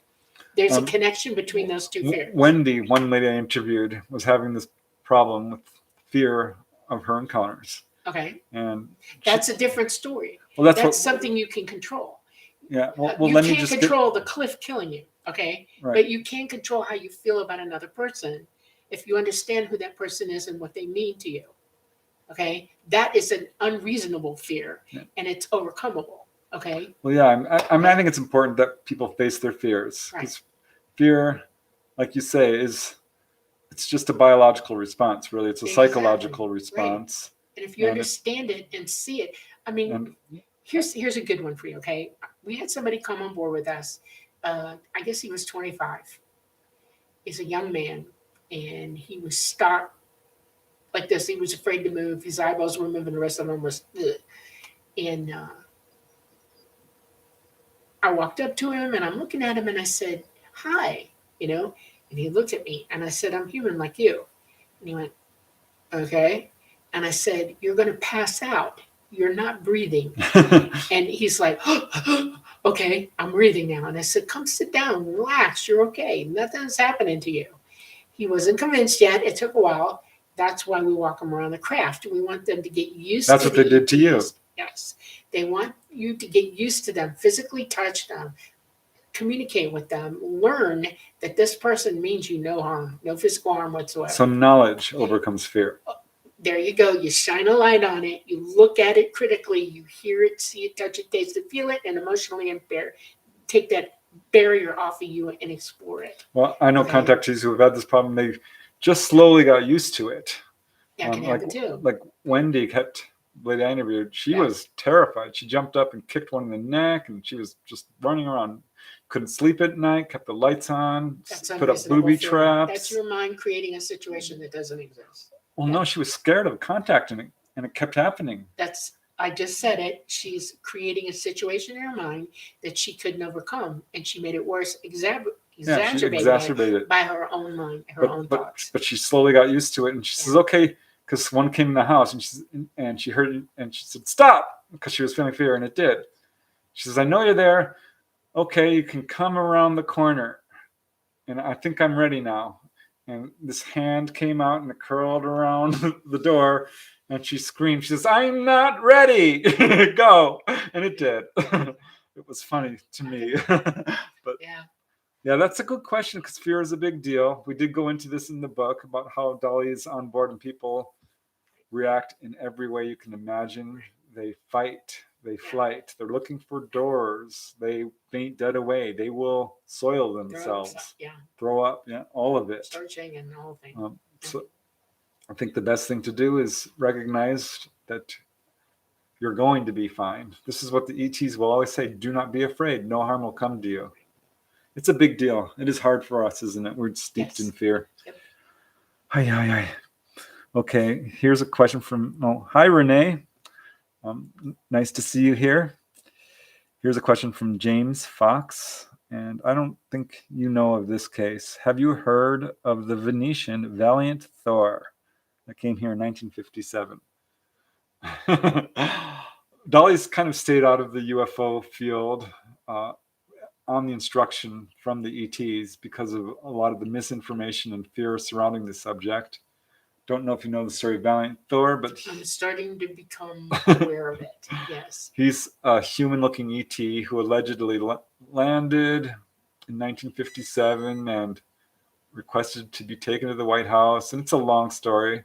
I met Frank Stranges, who's really the perpetrator of this story. And I think there's probably some truth to it. I don't know. It's very controversial. There's details that actually make me want to completely dismiss this story. I mean, there's photographs allegedly of this guy. And there are a few people who said they've seen him. It's a contactee story from the 1950s. I don't know what to make of it, to be perfectly honest. Frank Stranges, I can tell you, he was a very nice guy. One of the few people in this field who was really welcoming to me. I read his book, Strangers at the Pentagon, but I don't think Dolly can really speak to this with a whole lot of authority, because you don't know this case, do you? I've asked about it, actually. I want to ask everybody a question here. Gossip, retelling a story, is never the same with every person it gets told to, unless you have the person who it happened to in front of you, and they can give an accounting either by writing it themselves in their own handwriting and signing it, or putting it on video uninterrupted, or by broadcasting it to you. There's no way for you to know the validity of what this person says. Okay? That's why I challenge everybody, when you hear me talking, please do not believe me outright. Go and research what I say. I give you enough information that you can plausibly deny or confirm what I say. Okay? This is not a story you can confirm or deny plausibly. There is no connect the dots to the person who said the story for the first time. I don't think anybody is visually or mentally or in person aware of what the truth of this really is. Therefore, you have to take a grain of salt and put it on the back burner and just leave it there, because it's just a story. That's basically what I did, yeah. Okay, you have to leave it alone, because anybody speaking with authority from this person is now speaking heresy. You don't know what this person said for real. You never experienced anything with them or were taught by them. I am here up front and personal in giving a personal account. I am telling you the truth, that I understand it. It is for you to either accept or deny it, but don't do it outright just because you got a feeling. Prove it. Yeah, read Frank Strange's book. You can look up Craig Campabasso, who was kind of his protege. Yes. And it's an interesting story. It's from the Contactee era of the 1950s. Yes. There's also certain kinds of knowledge you can use to confirm and deny the validity of someone's story. If they give you scientific data and facts, look them up. Prove that data is correct. Probably not from Venus. Just saying. No, that's one of the things it cannot happen. And so, And the Valiant Thor story doesn't really match up with the modern day contactee accounts, and really even the 1950s accounts, which I do think are legitimate. I'd point to Daniel Fry in particular. I think he is a legit contactee. But some of those guys were definitely telling some tall tales. probably had some real contact. I think George Adamski certainly did, but some of the stuff he said, I don't know. So, that's a controversial case. Okay, moving on. Renee Cruz, says hi. Melissa says, smash that like button. Oh, thanks, Melissa. We are all vultures. Say they need to come and get me. Well, get in line. We're all waiting. Okay. Here is an interesting question from Cindy Pruitt. And this is kind of a personal question. I'm not sure how well you're going to be able to answer this, but I have had weird semi-conscious dreams about a wavy-haired blonde guy in a blue uniform. There is always sparkly golden light around him. What do you think he wants? Thanks. Okay. Well, I can't tell you exactly what I think about it because I don't have enough information or knowledge of you personally. But what I can give you an arrow to point toward you to investigate this is that we do have dimensions in the same space as us. In other words, 1, 2, 3, all the way through 12 dimensions are occupy the same space. You can't see into them because you're not wide open psychic and you can't see the energy from them, but they're there.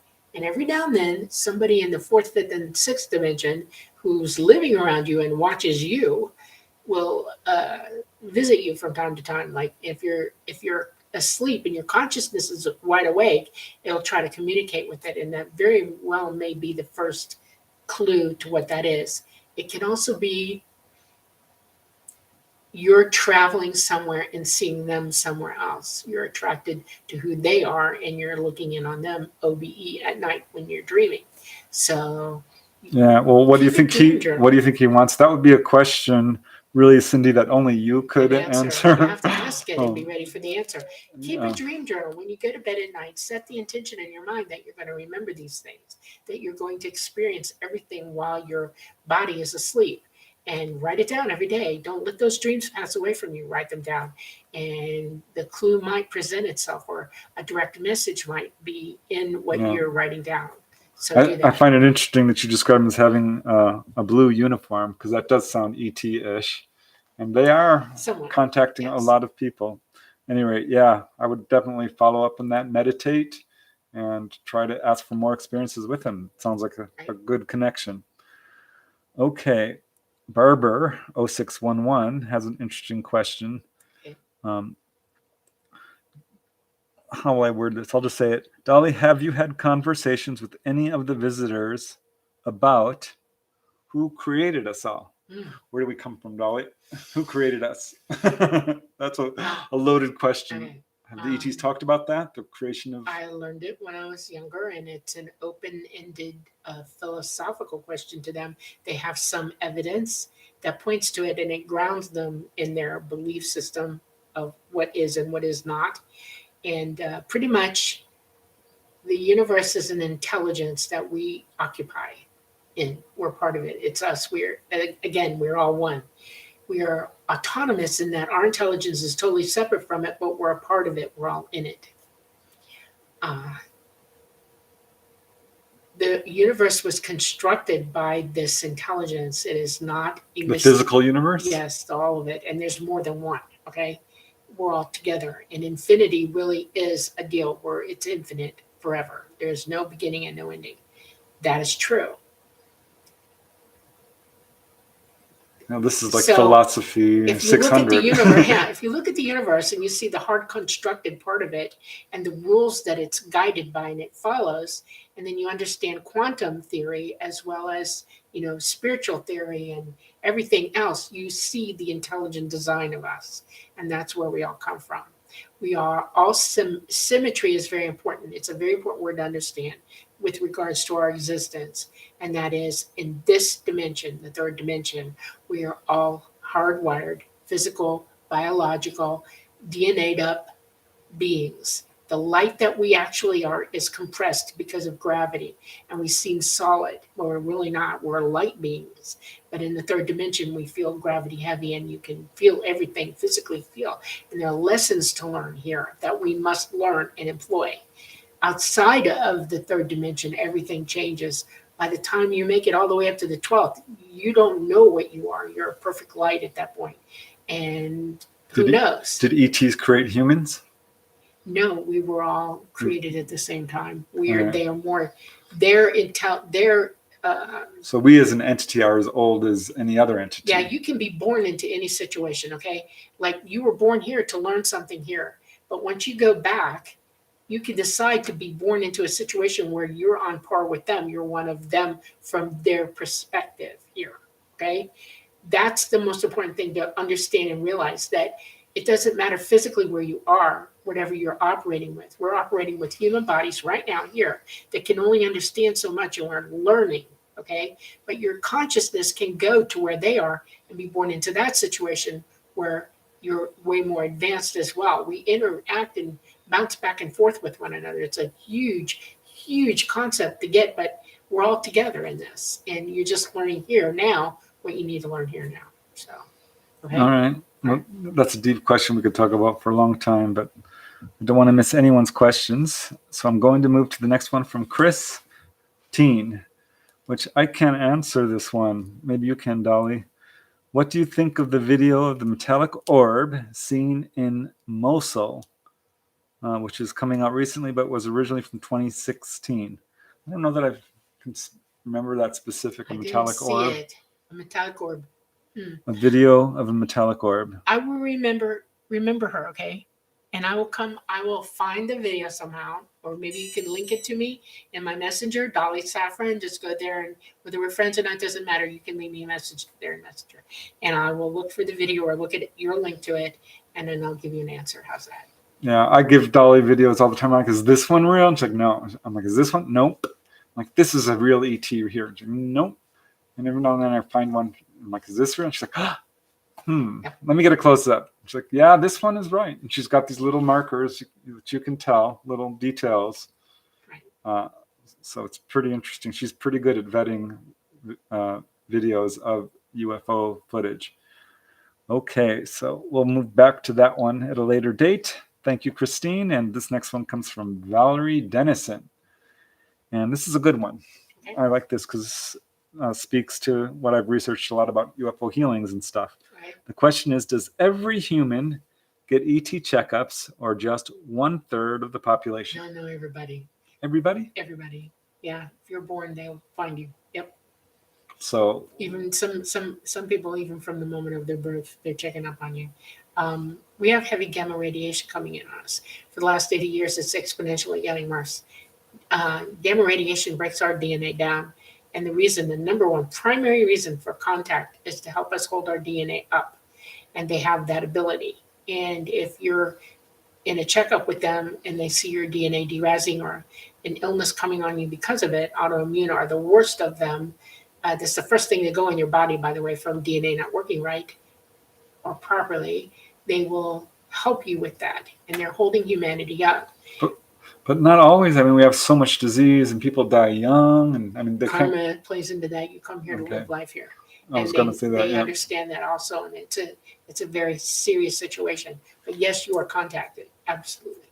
Yeah, I have interviewed people and read cases where people have been healed of one illness, but not all of it. And the ETs said, we cannot heal this because you chose this. There's a karmic lesson here. Yeah. And karma is generational too. I'm going to tell you something. My mother, it's in the book.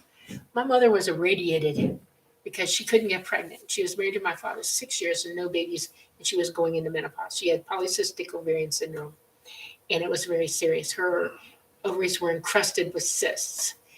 The army doctors decided to hit her ovaries with radiation and her pituitary. God only knows why they did that one at the same time. And it was heavy duty. There were 3 different days, over a 3-month period.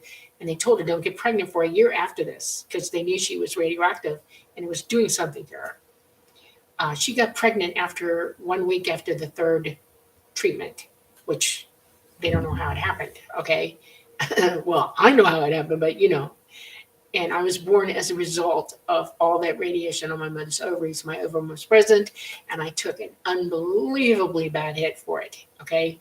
I have severe autoimmune disorders, multiple. autoimmune disorders. I shouldn't be alive. I am helped by ET. They're keeping me going because of it. A lot of this is karma for me, though, and I am not being 100% healed for that reason. I'm here to experience certain things physically that are teaching me lessons, and I know that I'm fully aware of it, and I work with myself with that. Dolly has been healed. I wrote a book on healing cases. I've covered 300 cases from all major researchers, almost without exception, really. Right. It's far more common, I think, than 300 It's cases. always in emergency situations. They heal a lot of people. Right. They I had really, really do. mononucleosis and it killed me. I mean, I died. And they immediately took over. My spleen ruptured and I coded. I was at home. My doctor was with me. And they said I was dead for a good 15, 20 minutes before I came back. And I'm completely mentally 100%. And my spleen miraculously healed itself. I mean, that fast. X-rays have shown, or scans have shown, that I do have scars on my spleen, but they don't know why I survived that. They have no clue. I can say that the main reason, and Dolly confirmed this for me, that people are taken on board is often the physical exam, and that's where the healing is taking place. Right. And people, I mean, there's a very strong medical theme that runs through onboard experiences. Right. Yeah. I came to look at them as floating hospitals in a way. Yeah, I mean, they've got multiple purposes, but healing is a huge part of the ET mission, and that's why we're seeing them in such large numbers, because we're having such problems here. Right. So yeah, I've talked to a lot of contactees who feel everybody is being contacted. And I think contactees, generational contactees, do perhaps get a little more attention in this regard, because they're protecting the genetic lines of humanity. But yeah, I'm going to agree with Dolly that pretty much everyone is being watched over to some degree. Right. I want to bring something up before you go to another question. Okay. Got a lot. Everybody talks about hybridization programs. This is not a difficult question to answer, but I want you to be clear on what I'm saying. We all know that we're capable of interacting with each other, and we marry and we have children together. And we know that families have instances in them of things that are occurring that are being passed down genetically to one another. But there's a super genetic thing that's going on as well, and that is that your genes know the story of everybody you've ever been brought down from. Every ancestor you have has a part in your DNA, and it expresses itself in your abilities, in your personalities. There's just a billion ways that you are a major conglomeration of everybody who helped you get to where you are at, to become you. One of these is emotional knowledge. Our DNA remembers stuff for us. And when we are breeding back and forth and going outside a tight breeding circle, that strengthens our DNA. So when they breed back and forth with us, when we're having babies together, we're widening the genetic band to give us more, control over the strength of our genetics. If you got a gene pool and it's dwindling and you're interbreeding, it falls apart and breaks down, and really serious things happen. They are us, we are them. We are all genetically related to one another. They are our progenitors, and there is no program to make anybody or splice you or any of that stuff. It's just to strengthen us. It's also to give us insight. Our DNA carries knowledge with it, and it's insightful for us to get closer to them. And if we're too far away from them, that's not good. So we interbreed back and forth. This has gone on as long as we've been alive on this planet. Yeah, it's all about DNA. Watson and Crick, who discovered DNA, said that they thought it was evidence of extraterrestrials, by the way. Yeah. DNA is a big deal in all this. We're still learning a lot about DNA. But we've been going for an hour and 40 minutes or so we still got a lot of questions. And okay. I'm ready to keep on going as long as you are. Okay. Okay. This is a good question from Fun Talks TV. How haven't your parents noticed you were gone for so long when you were younger during your ventures? They did. They called the police. Yeah, they tried to lock me in my room. My dad was less hysterical about it than my mother. My mother would get up and walk the neighborhood for me in the middle of the night. I'm not kidding you. When I got older and she thought I was able to take care of myself better, she didn't go hysterical on us. But yeah, she'd get mad because I was not there and she couldn't find me. Absolutely. It became the family joke. Everybody in the family knew that I would disappear. Everybody in my family knew I was psychic. Everybody in my family knew that I did weird things. So yeah, it's normal for me. I want to elaborate that on a little bit, because when Dolly was 2 years old, she was missing for a couple of hours, and they found her 7 miles away at the local convenience store. Right. They did call the police. This is when they bought guard dogs, put double locks on the doors. Dolly still kept disappearing. It drove her mother batty, as it would drive any mother. However, she was overprotective for that reason. Dolly, continued to have experiences and was going on board. And sometimes these were just quick checkups, but sometimes they weren't. These were 2 hour, 3 hour long experiences. Sometimes 2 days, 3 days, sometimes a week. But ETs have an ability to pull you. Now, I might not be wording this the way you would, but pull you out of the time stream and put you back minutes later. Right. So this is another reason why sometimes people are gone for a while and people don't notice, because they can pull you out, have a long experience with you, and put you right back minutes later. Exactly. So I think that goes both ways. Yep. Yeah, Dolly was missing. And that's true with a lot of contactees. I've got case after case after case of that. My parents quit reporting things to the cops after that because they found out in a horrified manner that they got questioned first. The police went after them. Why was she missing? How did she get out? What the hell's going on? And they realized that, we're suspect. And so they started doing things their way. And Dolly always came back. So, and her father was also contacted, and he knew right away what was going on. Her mom had a harder time with it because she was at home with Dolly, or in some cases not without Dolly because you were not there. Yeah. Okay. That was a good question. That was important that people know. Okay. Stephanie says, thank you. Susie says, to me, all aliens are telepathic. Yes, and we are too, by the way. James Fox has a question about a specific UFO incident. Okay. I don't know this one. Any information on the Black Period in Alaska? I don't know that. That's another one we'll have to look up. Yeah, I have to look that up. I have no clue. Is it to refuel crafts? Is it a joint effort between the ETs and the U.S. government? I think you'll say no to that. The only time you see a craft refueling, the only type of fuel that they would go after is electrical. And they do go into storms and collect electricity that way, or they tap our power lines. If you've ever seen a picture of that happening, yep, that was real. Major trunk lines still go after just to get the electricity off it. Yep. Yep, but do ETs and the government do joint efforts? No, absolutely not. Okay. Yeah, the Granada Treaty, I have no good evidence of that ETs traded technology to the government. No. The ETs are not going to give. That's misinformation. Our it's lying deliberate misinformation. Yeah, that's what I believe. Okay, here's a great question from Sandra Goad. I love this question. Do they believe in God? I like this question. Their concept of God is simply this. They call it the all mind. They believe that there is a consciousness that supersedes us and it knows everything and it created everything. And they call it all God. And they see it in a more organic way than we do. They're capable of communicating with it, gleaning knowledge from it. They know it exists. They feel its energy. They call it the all mind, right? Yes, the all mind. Yep. So the answer is yes. Yes. Then. Yes. But it's not like the guy in the sky with the beard. No, he doesn't have a big stick. He doesn't beat you up and he doesn't throw you in hell. No. Okay.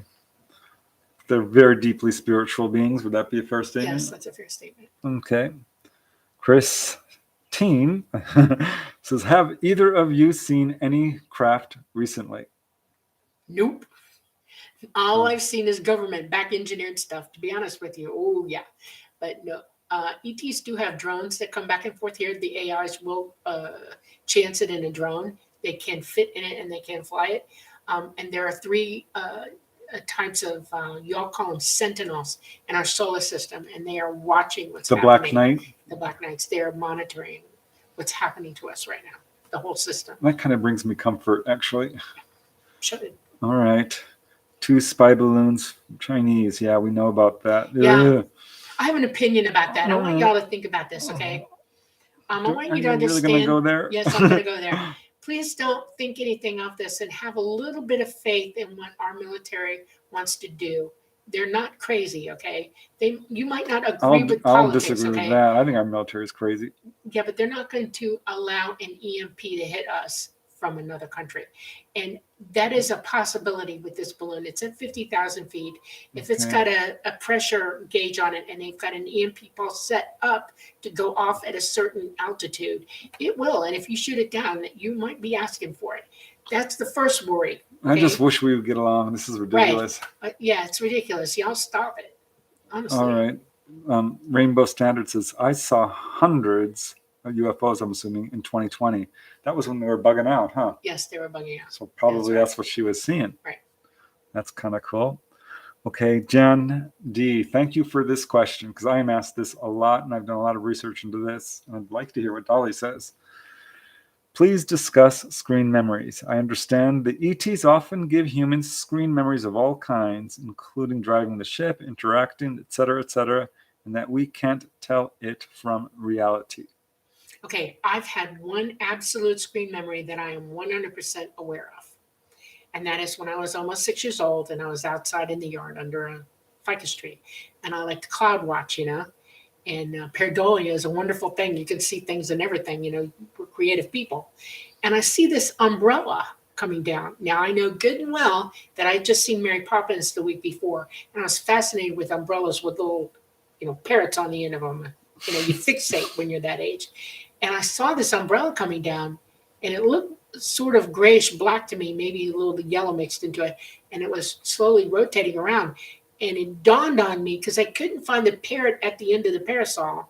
There was no real long handle on, just the parasol.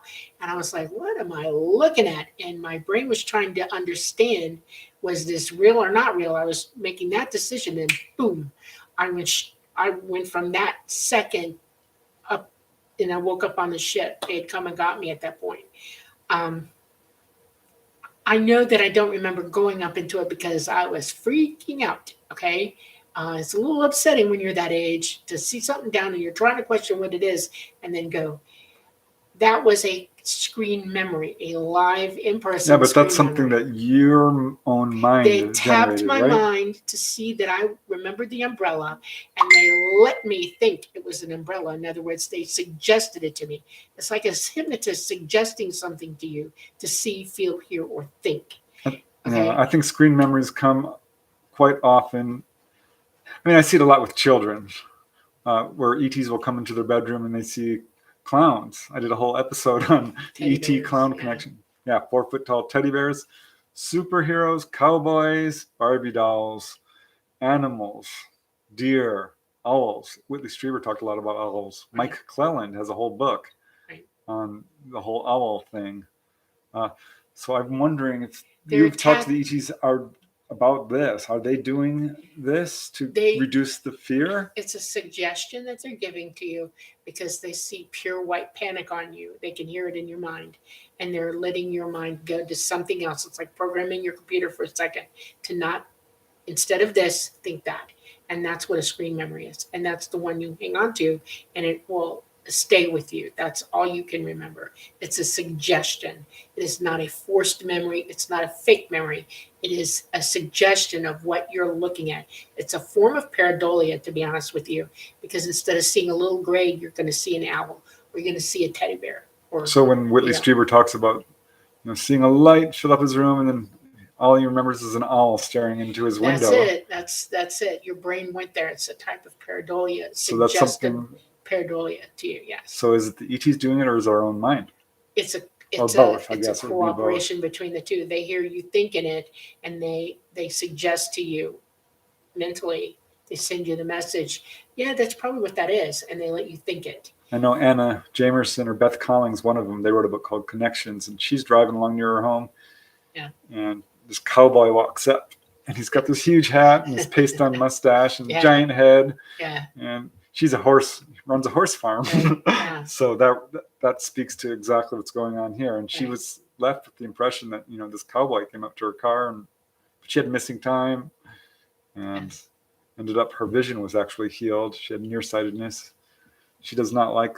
She has a lot of fear. Her encounters she feels are negative. Some people do come away with that impression, but honestly, I don't think they're here to hurt us. Yeah. I mean, we go quite into that Yeah. in the book. But there are more questions. Okay. So let's see.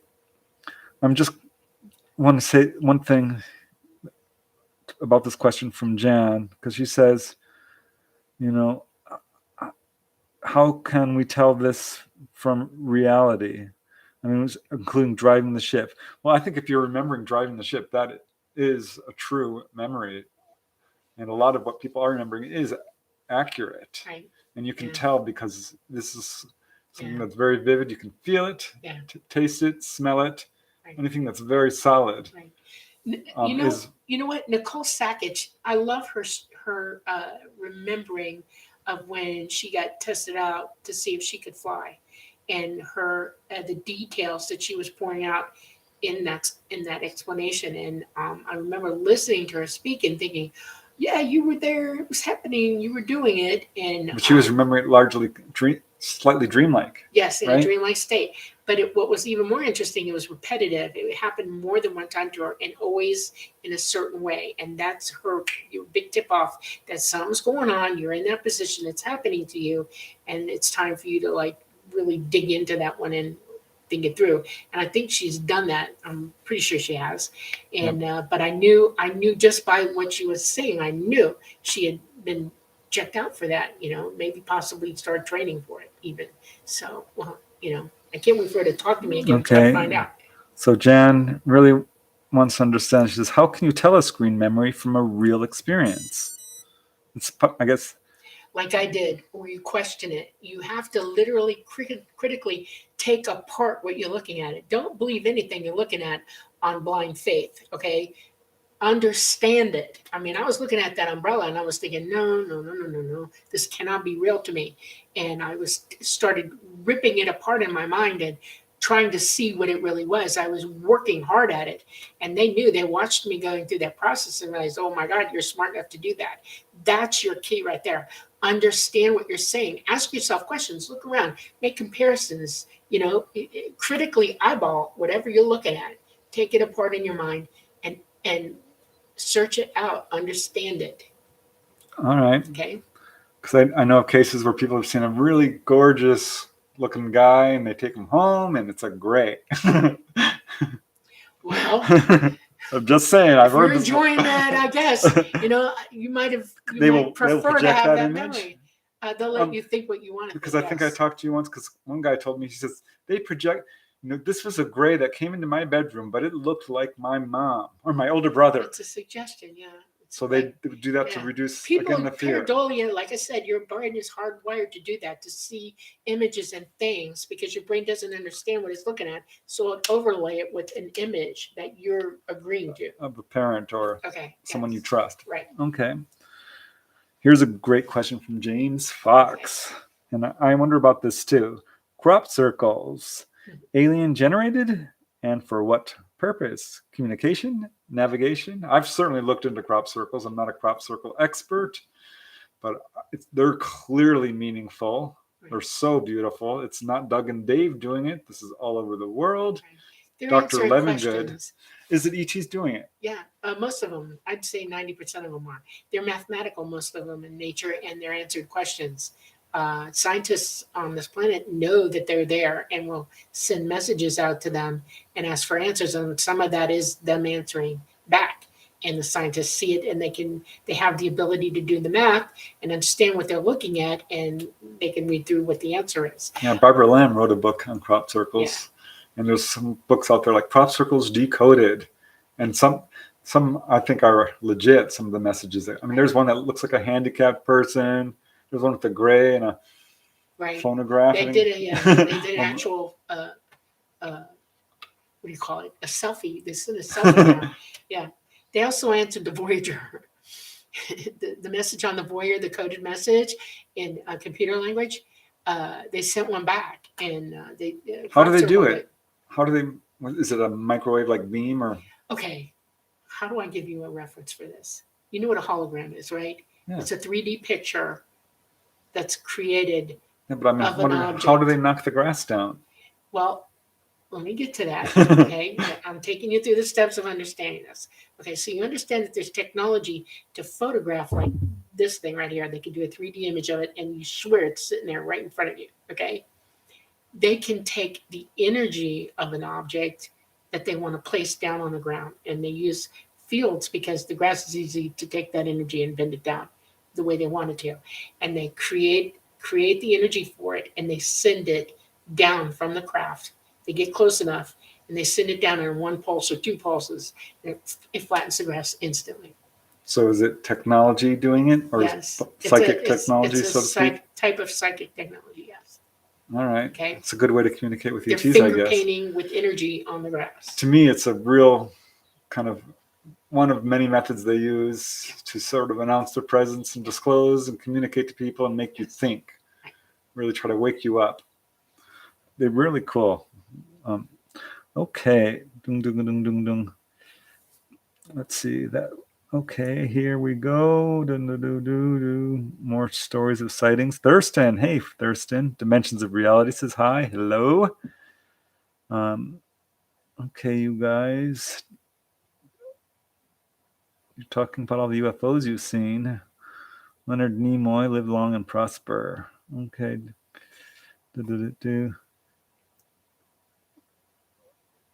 Okay. Chapa Reed, he's from the guy from New Zealand, says, I was lying in bed a couple of weeks ago. Googly eyes. I look out the window at night and I had a gray staring back at me. We had a stare off. I know of cases just like this. What should I make of this? When did it happen? When did they say it happened? A couple of weeks ago. Well, he physically wasn't there, but he was OBE to you, and you could actually see him.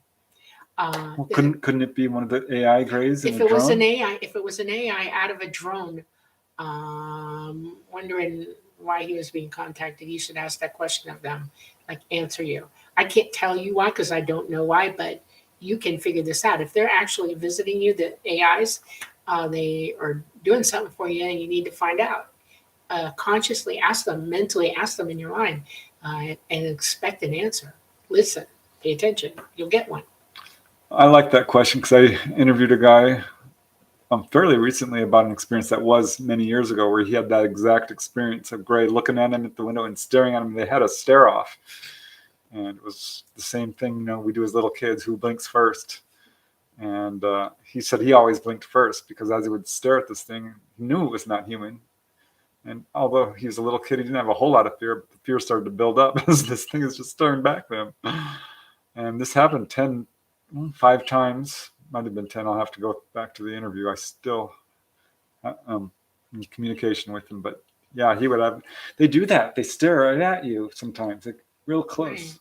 Right. Yeah. So they're, what's going on with the stare off? Because what's David Jacobs talks about that. The grays will come when people are pulling on board. They come and they'll stare right at you real close. Are they?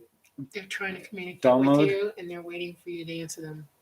All right. Yeah, they don't speak like we do. They mentally can communicate with you, and sometimes they think if they've got your full-on attention, you'll get that message and better. And proximity sometimes works really good with psychic ability. So that's what I'm thinking they're up to. Okay. Renee Cruz says, Preston Dennett rocks. Thanks, Renee. That's very nice of you. Cindy wants to know, what do you think the blondes want? That's who I see. The blondes, I'm thinking that's the Nordics or the human lookings. Yeah. They all have the same general missions just here. Just checking up on you. They're just making sure you're okay. That's it. Okay. James wants to know, why can't Mama repair your kidneys? Don't aliens cure ailments? Okay. Contrary to popular belief, I have karma, and I had to get through this, right? I made a choice that led to my kidneys being destroyed. And I am paying for that myself. My reaction to that is paramount. The lesson that I'm learning from that is paramount. And so I have enjoined into the lesson to get through it, get to the other side of it, and take with me what this all means to me, okay, and nobody else. And I will not allow ET to fix something for me that I caused to happen in the first place. That's my issue, and I have to deal with it myself. I'm not dead. I'm still here. I'm dealing with it. Somebody I love very much gave me my life back, and that was her decision to make so that I could continue doing what I'm doing. We have lessons to learn here, and life is not going to be perfect. Yeah, that's just what I was going to say. And, Earth is a school. Right. We're all going to shed this body. I won't Right. use the word die because it's fear-based. Right. We Yeah. go on, but we're all going to have to go through transitions and learn hard lessons, and some do involve medical infirmities, I guess you would call it, or injuries or what have you. All right. So here is Renee says, I loved you on Unsealed. Thanks. They did one of the better jobs without completely butchering what I said. Man. Okay. Abduction Enigma podcast says, hi guys, great show. I went over the book and it's fascinating and fantastic. Oh, thanks so much. You are able to remember so much, Dolly, in detail. Why is that? Were you ever regressed, or is this all conscious memory? It's all conscious memory. I have an eidetic memory. I was aware of it very young, and it became a pain in my backside when I was working for the IRS because I started remembering people by their social security numbers. I don't forget number sequences ever. I could probably be the coder if I wanted to. It drives me crazy sometimes, and it's just the way my brain functions. I can't help it.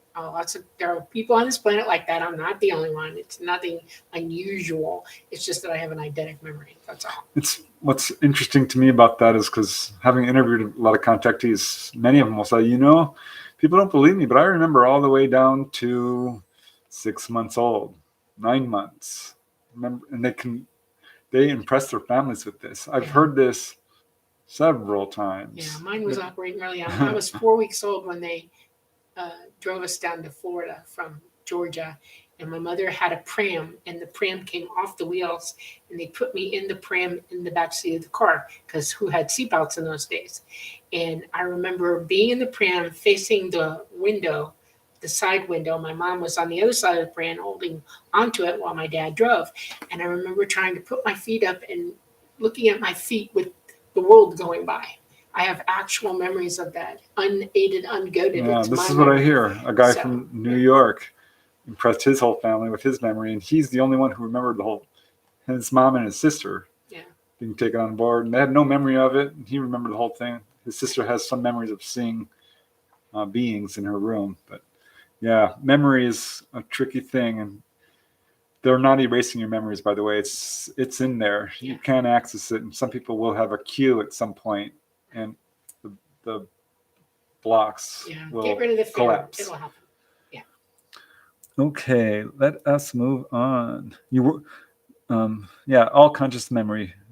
Some people, I think hypnosis works used in the right hands, and I think this is proven. You just have to be very careful. You have to be I don't generally recommend it with the person who's hypnotizing you. That the only prompts that you need are the ones to help you relax, get into the right frame of mind, focusing, and then agree to the questions before they're asked of you during the session, that you're fully aware of what's going to be asked of you. And then when you get into the hypnotic part of it, you do it. And don't expect to be hypnotized the very first time you try.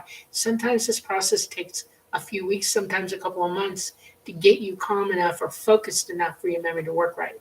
That's important to understand. Okay. All right. We already talked about this. What is a CME? A CME is a coronal mass ejection.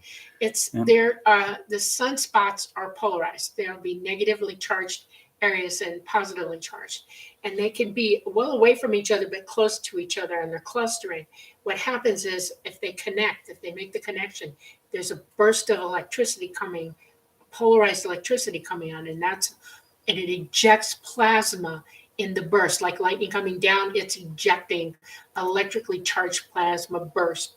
And if it's facing our planet, Earth facing, it can come directly at us. They can pop off on the sun, all around the sun. It's mostly on the lens, the outside part of it or the backside, sometimes the top or the bottom, but that's what they are. Yeah, it's a natural thing that suns do. Yes. And micronovas are now scientifically accepted. prove it. Yep. Okay. We've been on for 2 hours, so let's see if we have any more questions here. Spirit T is asking, when is this event supposed to take place? We did discuss that in the beginning of the show, so let's not repeat that. Lots of nice comments here. Dung, dung, dung. Here we go. James said, did the U.S. go to the moon, or was the rover just a plant? No, they really went. Armstrong said there were crafts on the moon. Yes, there were. Yeah, I will second that. I've talked to some whistleblowers, and if you do your moon research, there is definitely stuff up there. I want to fix the boot theory. When an astronaut goes up, everything on that limb that's packed down tight, ready to go to the moon, is full of every piece of equipment and clothing and environment suits. All of it is already there on the limb. So when they transfer, they're transferring mostly in socks and a light suit. Okay, because they're inside. They're not going EVA. They're inside, traveling through a hatch to get to the limb. And then the limb loosens away from them and then goes down. The boots that they wore during takeoff are not the same boots that they wore on the moon. They were designed to walk on the moon only, and they weren't going to let them walk around in them anywhere else but on the moon. But Dolly is saying this. The disparity of the pictures. Yeah, Dolly's saying this because if you go on Facebook, some people are putting like, look, here's the astronaut's boots. It's one of their little proofs. And there's different ones that no. They did walk on the moon. This comes under the heading of know all that is knowable. If you're really interested in the space program, study it, learn all that there is about it. Here's a good question from James Fox. Okay. And we did talk about this in the book. Okay. Are there bases on the dark side of the moon, correct? Yes, there are. How many in Earth or under the oceans? None. No, there are bases on Earth. There are bases on Earth, but not like you think in the ocean. I want to clear something up for everybody. Undersea, the reason they're going down is they're opening up a light gate. And it's easier to open one up underwater than it is in our atmosphere. They're dangerous, and everybody sees them. Sailors and boats say they see that big light coming up underneath them. That's a light gate. And they're leaving the dimensional space through that gate underwater. Now, there are places on this Earth that are sunken from eons past, different iterations of us on this planet. We micronova every 12,000 years. So there are other societies that have built stuff all over this planet. And you're seeing in that area of California, near Maui and all that bay, what is it? Yeah. So trying to think, losing my mind. But that's an old piece of structure that's under there from another time that got flooded off the coast or sunk during some of the earthquakes and the movements of the plates out there. But they go underwater. There are reports of people who say that they were taken to locations on our planet where ETs are in structures on Earth. So you're saying no, probably not? Only 3. All right. And they're not that big. And if you're seeing something massive and huge, you're probably on a craft and you think you're underground. Oh, so the craft just went underground and sitting there. Yeah. Okay, well, that makes sense. Yeah. All right, here is a question from Renee Cruz. Okay. And I am not sure if you can answer this because this is a specific incident which we don't have. Thinking she's talking about Roswell because Stanton Friedman said on a podcast that 2 UFOs crashed into each other in a thunder and lightning storm. That sounds like Roswell, if it's Stanton Friedman.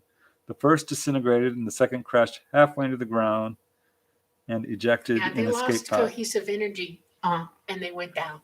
And if there was a lightning storm, that doesn't surprise me because energetic polarity on our planet, our planet responds to the sun's polarity. It responds to it and it'll shoot lightning straight up from the ground, or there'll be massive energy shoot offs from our mantle. That's what happened at Roswell. Every UFO that crashes has got that problem. When they lose the energy lines that they're surfing on and the polarity changes desperately, or something's coming in on it that causes a massive electrical disruption of that craft's surfing, our electrical magnetic field lines, it can cause a crash. It can set them on fire. It can do all kinds of things. And that's why they're not here right now, because it's so bad. That's how dangerous it is. So okay, SD Melcher is about the giant plants again. Mhm. And you know the Devil's Tower Yes. is a giant tree. So we had giant trees here on Earth. How Right. did that happen? Because the gravity was less. Okay. There was a time where Earth and Venus and Mars were all pretty much close to each other. They were all in the sweet spot. They were in, you know, traveling around together and different heights in the trajectory, but they were all around each other. And Earth's gravity was way less. That's why there were mastodons and dinosaurs and everything that was huge then. The trees were huge. Everything here was that big because the gravity was less. But we had a micronova that shot incoming boulders at us, big, massive things that caused massive extinctions because pieces of the sun came off and hit our planet. And one of them hit Mars so bad it blew the entire outside of the planet off. It negated the core, totally neutralized it. It stopped working completely. There's no magnetic core, and it's a dead planet, totally dead.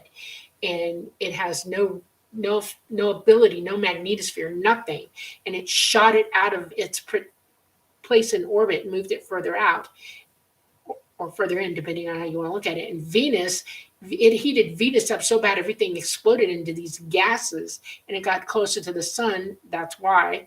And Earth, we moved a little bit into a different trajectory and we picked up a moon at one point from all of this, our moon, because it was circling something else and it got into gravitational flux with us and it is still with us. Yeah, mind you, the ETs did teach all this to Dolly, showed her, some images of all of this. And if you go to, if you look at the images of the Devil's Tower in Wyoming, it does look like a fossilized tree stump. And it's not the only example of this on our planet. There's 20, 30 really good examples.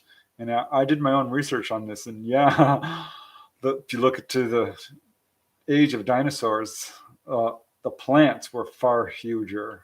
There was dragonflies like 4 feet across. Right. Evidence of giants on Earth is very persuasive, very compelling. And the gravity of these planetary bodies is not as stable as some scientists would like you to think.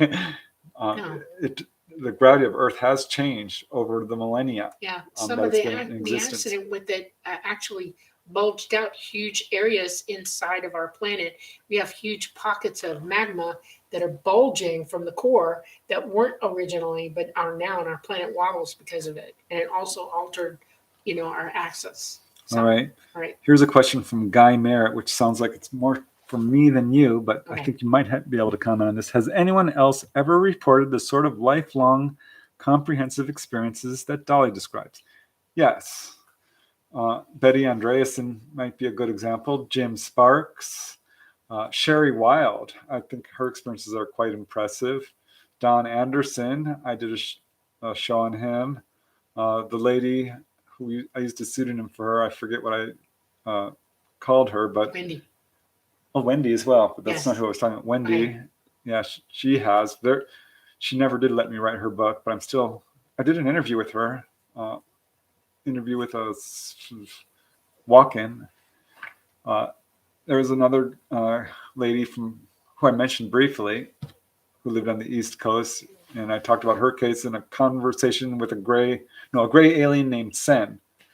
And these are the cases I've personally investigated. Well, not Jim Sparks so much, but there are quite a few of them. I sometimes contact them on Facebook. They're very reluctant to go public because their stories, like Dolly, they've learned that people have a hard time processing these stories that have so much information. And I know Dolly is aware of people she's met on board the craft who are having the same experiences, who have not come forward for good reasons, because they have a mission to perform and they don't want to come under the radar of government agencies, because they already are to a certain extent. There's a lot of people who are having the same exact experiences Dolly is having. Everything, almost without exception, not everything, but over 80%, probably closer to 90, 95, I've heard before from other people. Everything she's described to me, I've heard from other people. Piecemeal, often fear-based, sometimes they're called through hypnosis.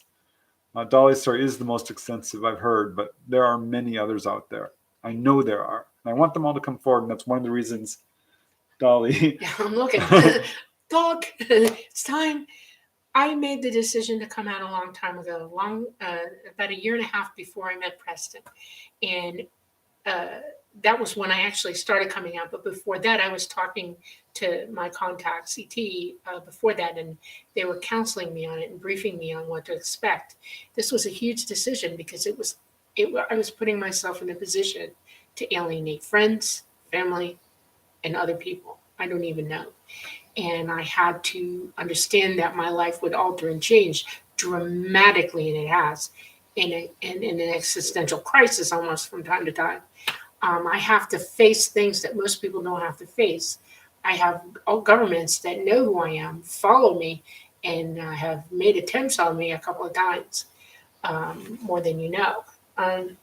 This is a lot to live with. The only reason that I'm doing it is for two reasons. I feel very passionately about humanity. We all deserve to be in truth. We all deserve to know what's going on with us. We all deserve to use our abilities, all of us. We all deserve to make the decisions, the important ones for ourselves personally, without encumbrances and without outright slavery holding us back from who we truly are. And it means more to me to do that, to tell the truth about that, than to do anything else I'm doing in life. And I thought of another guy, Jeff Silver. He just put out a book. I really liked it. And there's that kid in England. Jason Andrews. Yeah. Look him up. Definitely. My Indigo Child by Anne Andrews, his mother. There are quite a few out there. Okay, let's see. Some of these questions we already answered, so I'm going to skip over them.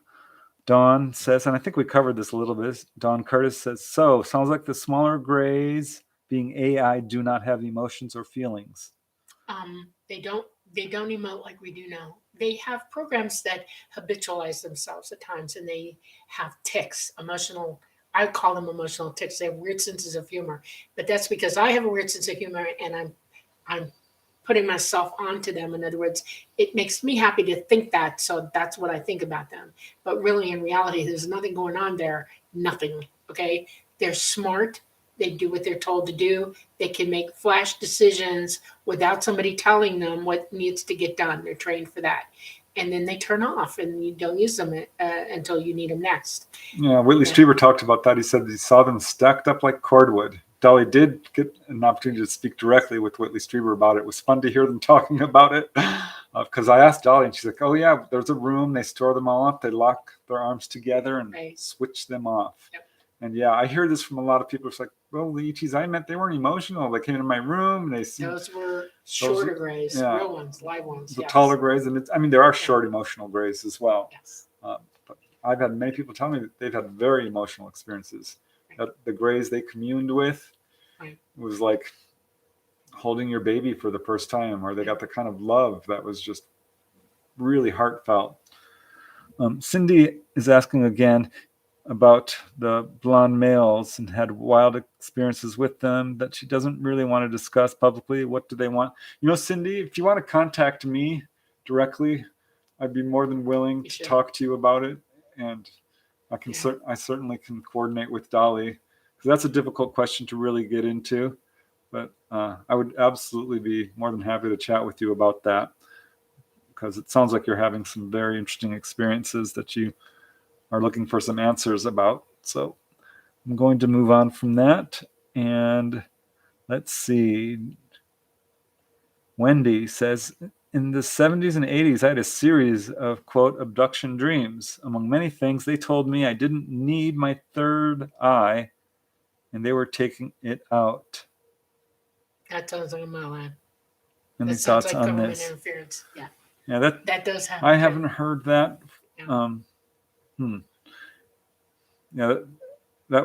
Yeah, that's another. Wendy, if you want to contact me, we can talk about that further, because I would like actually to go dive deeper into that, because actually the ET agenda is to wake you up. Right. Yeah. The ET wants you to wake up. The government doesn't. So And they also want you to think ETs are bad, which is very wrong. Okay, Fun Talk says, are there any animals that occur both on our planet and others? Yep.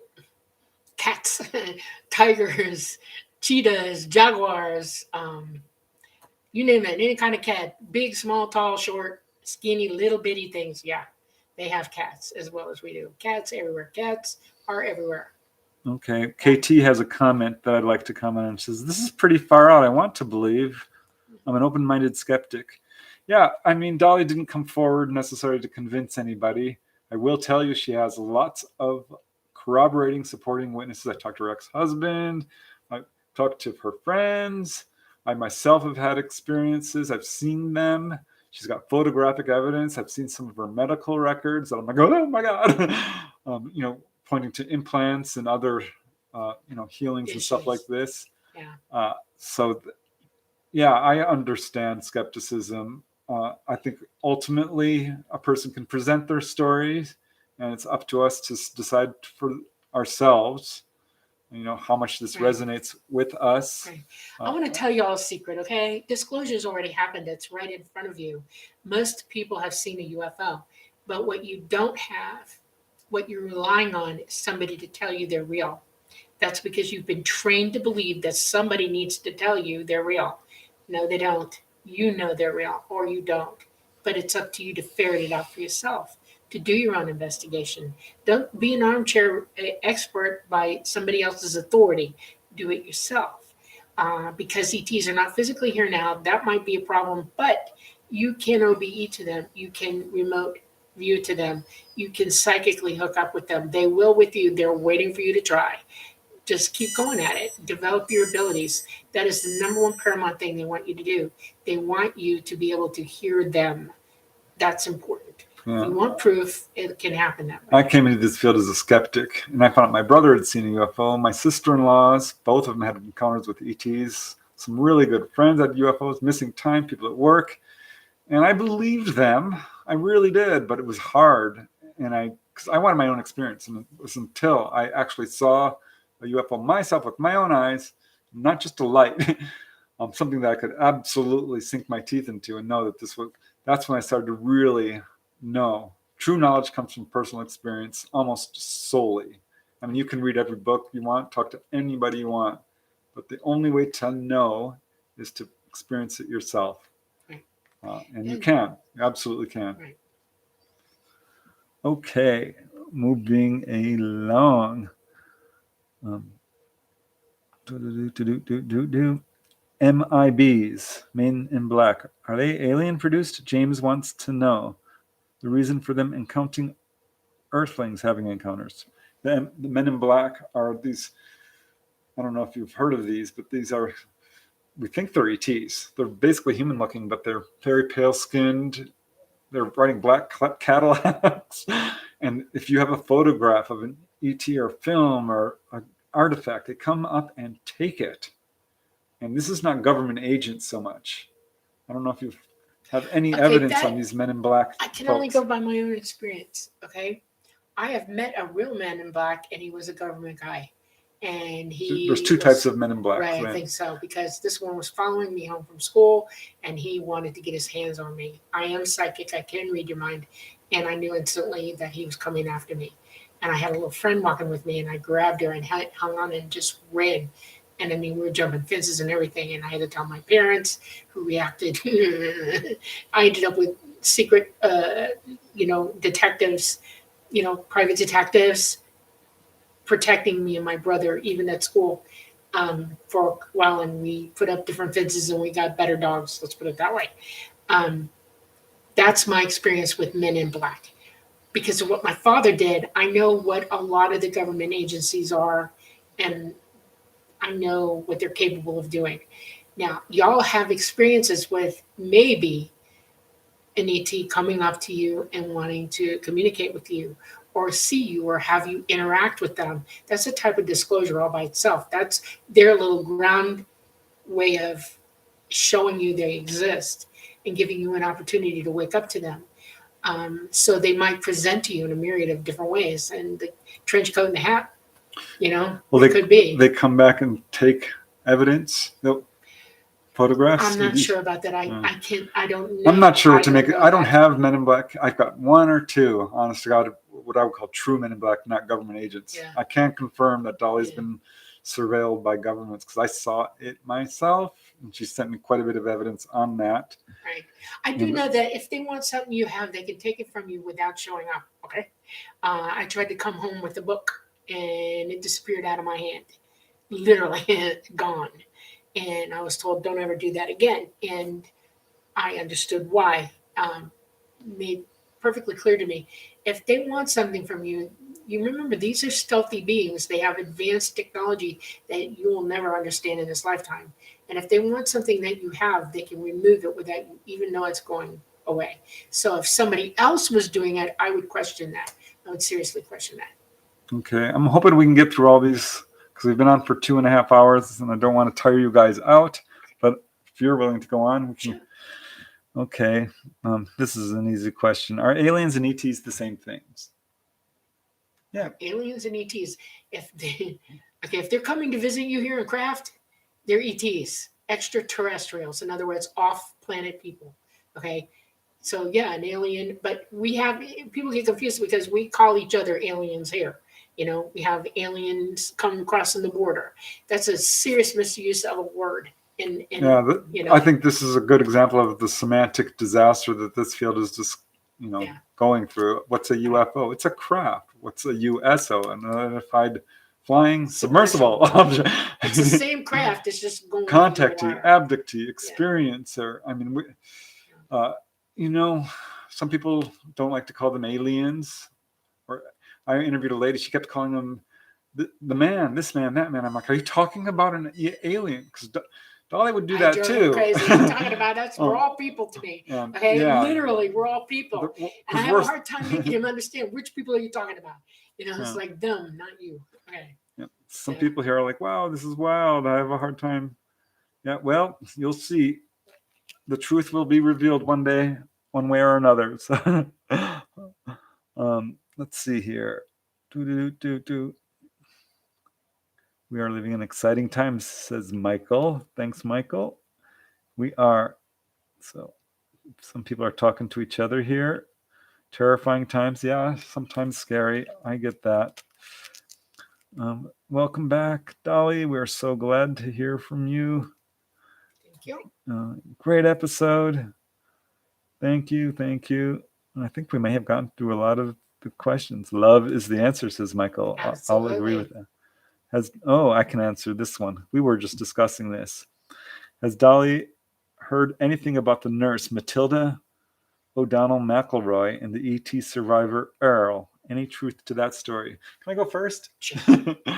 I actually interviewed the guy, Lawrence Spencer, who wrote Alien Interview, and I thought it was quite a compelling book. So I was actually doing my own podcast, and I called him up. I'm like, can we talk about this? Where'd you get this information? Oh, she sent it to me. I'm like, what did you do with all the letters? And he says, I burned them.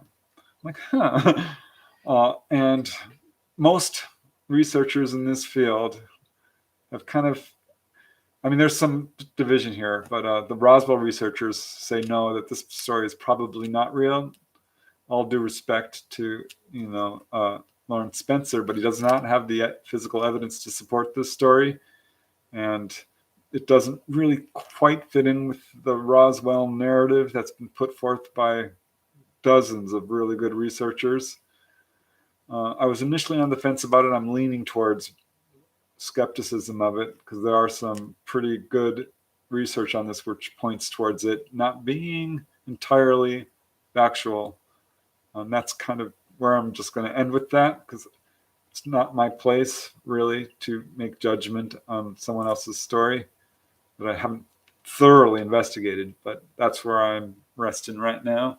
Okay, I'm going to give you an educated answer. When a craft that size crashes, the beings on board on that size are generally AI. Every now and then there will be a live, a sentient, entity with them, depending on what they're here for. When it crashed, it was not 15 minutes by the time the military showed up. The truth of that is, in those days, at that time, in the way we moved information along to one another, it would have taken them, how far was the base from the crash site? It would take that long for them to get here, plus how long it took to get to somebody who knew to respond to it. See what I'm saying? It wasn't an automatic response. When a being is crashing and they're critically injured, they will die. And ET can't take two things. They can't take our gravity so well in this environment, and the air quality is here is bad. Supposedly some of the Roswell survivors did survive a little while. I think it was Roswell, or some of the crashes. They would not have survived more than an hour, and it would have taken longer for them to get there to them. There's no way they were. And the AIs are trained, it is in their programming to shut down and start disintegrating. They will not survive a crash, especially in a place like this. They will turn off. So my knowledge of this means that those beings can't breathe in its atmosphere well, at altitude, in heat, for more than a little while. And this is an explosive, damaging craft on the body of a being that is very fragile. You asked about Roswell, though, and they confirmed that it did happen. Yeah, it did happen. There was a crash. I know there was a crash. And there were beings on board, but they're mostly AI and maybe one physical, DNA being. There's no way they survived it. None. Here is a question from Matt Owens, which is interesting. How does telepathy work? Have they told you that, or is this you have your own theories? I'm telepathic. I know. Well, I know, You're telepathic. How does it work? But Your have brain, the ETs given you information on how this works? Sure. Okay. It's science. It's medical. Your brain. They can put electrodes on your brain, and they can see that you have brain function and that you're thinking. Correct? Well, I'm thinking it's an actual part of the electromagnetic spectrum. Okay, let me get to there. Don't get advanced of me. I'm trying to give it to you. Okay, so you're thinking and transmitting, whether the electrodes are in your head or not, you're still transmitting this data out of your head. Yes? Mm-hmm. You have the equipment, your pineal gland can receive as well, transmit and receive. It amplifies the signals your brain is capable of producing so that you can hear it incoming. We live in an electromagnetic environment, and all the cells, everything in nature, all of it are connected somehow. Everything is electrical. You and I are electrical, and I can feel the electricity in your body. I can be 50 feet from you, and I can still pick you up, okay? Because I'm psychic. I'm naturally feeling and hearing it. You can hear. Well, some person can for see so many miles. when someone is staring at you too. Yes, your intuition, your psychic ability incorporates all your natural abilities, your physical ones. So in one sentence, what is going on here? I hear, see, feel, and taste and smell everything outside of my body without opening my eyes or using my body to do it, because I'm conscious of all of it. I live in it. It's my natural environment. The only reason is I'm psychic, so that I'm wide awake and my pineal gland is working properly. My transmitter, and my receiver are properly working physically. But other than that, my consciousness is all part of the soup, and it knows everything. It feels, it sees, it hears, it tastes, it touches, all of it. The thoughts can be detected on an instrument, right? Yes. So I mean, there is an actual energy coming out. Yes. And that's what telepathy, in essence, is. Yeah. You're just swimming in the soup of it. Okay, we're gonna try and get through all of these. KT says that she had an experience where the ET said, "We have two of you." I want to respond to that because I think what's going on here is the twin phenomena. A lot of contactees have twins, missing twins. And I keep running into this. And I think that could be what you're talking about, KT, or what they were talking about to you. It's really hard to comment much more on that because this wasn't really even a question, but a comment.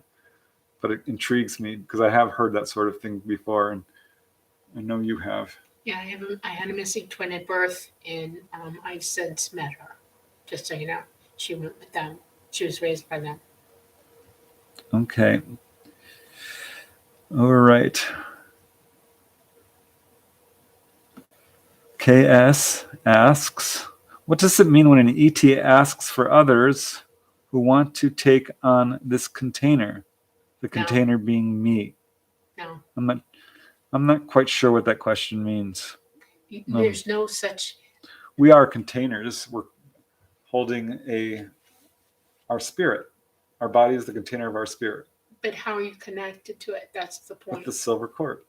What is the silver cord? Do you know? It's attaching your spirit to source. No. No.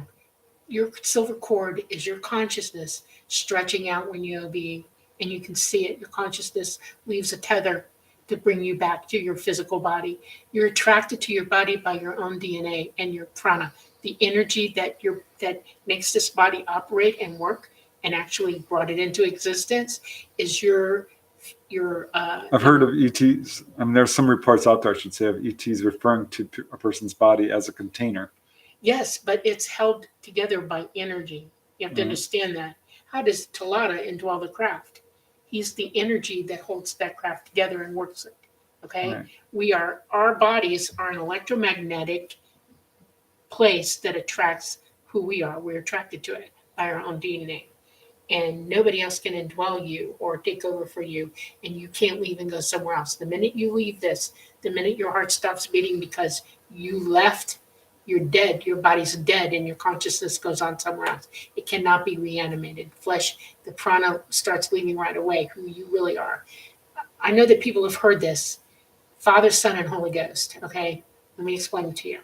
Quickly, though, because we want to get to all the questions. Your Father in Source. Okay? You're with the All Mind in Source. We're all together. Okay? The Son is the body of who your family is and how you're attracted to it to indwell it here. The Holy Ghost is your consciousness being ejected from source or transmitted from source into your body. You're held here by an electrical impulse, and that begins at conception. When your heart starts beating, it's a bioelectric dial-up.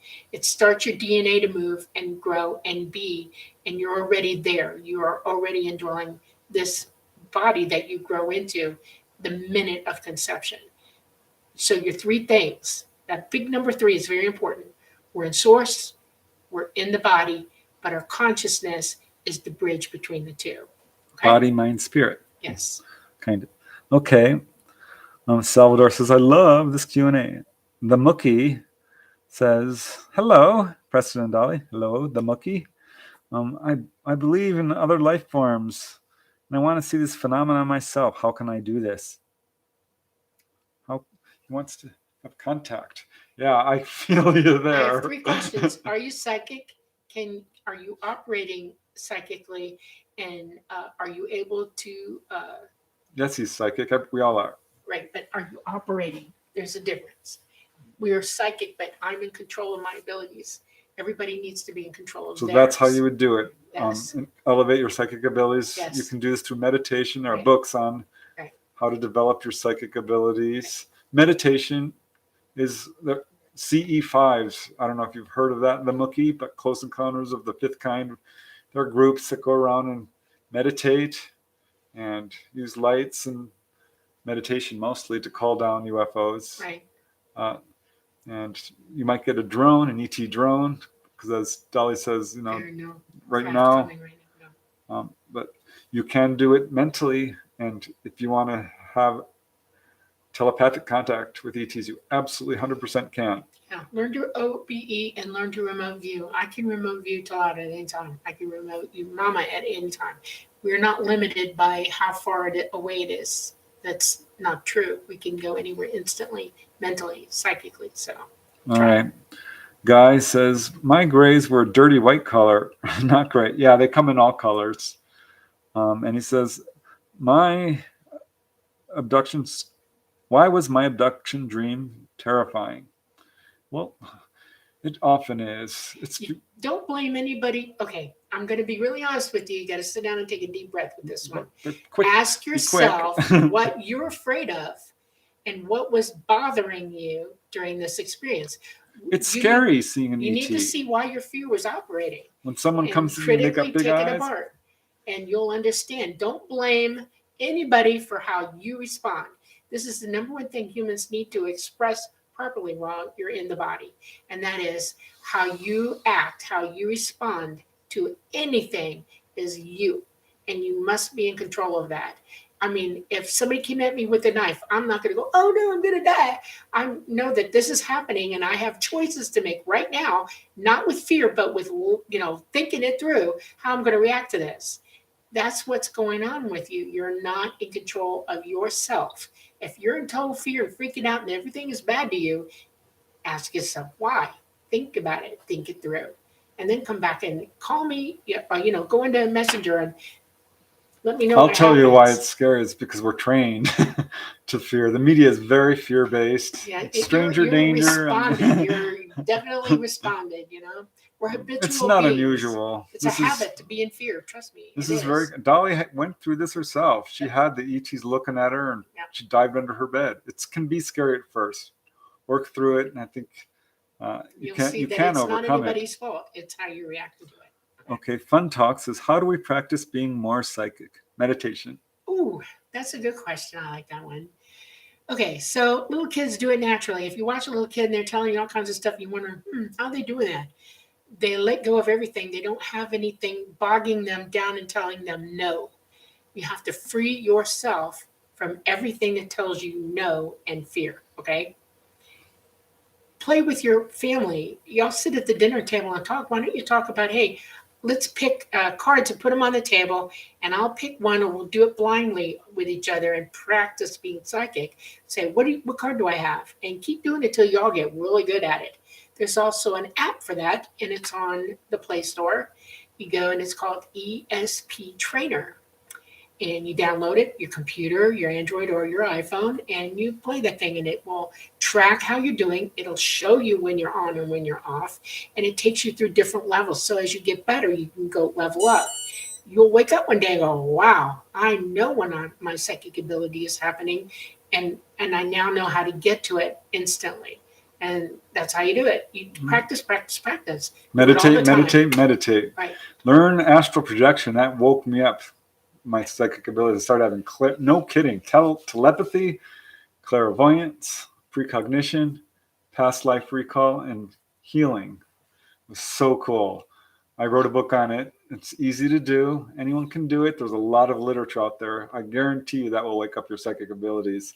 Once you have your first OBE, you'll know what I mean. And join a CE5 group, because a lot of those groups practice exactly what I'm telling you before, during, and after their encounters, because they want you to be psychically aware of what the ETs are transmitting to you, and you keep log books and you write down impressions that you're getting, and they have rounds where the members actually, they put it in an envelope, they do targets for remote view and stuff like that. It's a good way to get into that. Talk to people, find out if they're doing it, go to centers, that practice psychic things. There's a lot of resources out there for you and to teach you and help you learn it for yourself. Dolly, we've been on for 2 hours and 46 minutes. Wow. So I'll probably wrap this up in 15 minutes. Okay. So maybe we can get through the rest of these questions. Okay, here's a good one from Melissa. Can hybrid species survive on Earth? Yes, I'm a hybrid. I'm like a half gray, half human? I am. No. You're not half gray, are you? I have. I have most of my father's genetics. I have some of my mother's, but not all of them.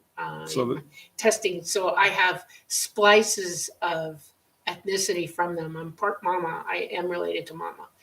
She's a tall gray, half tall gray, and I also have what you would call Nordic or tall white in me. So. Okay. So answer to that is yes.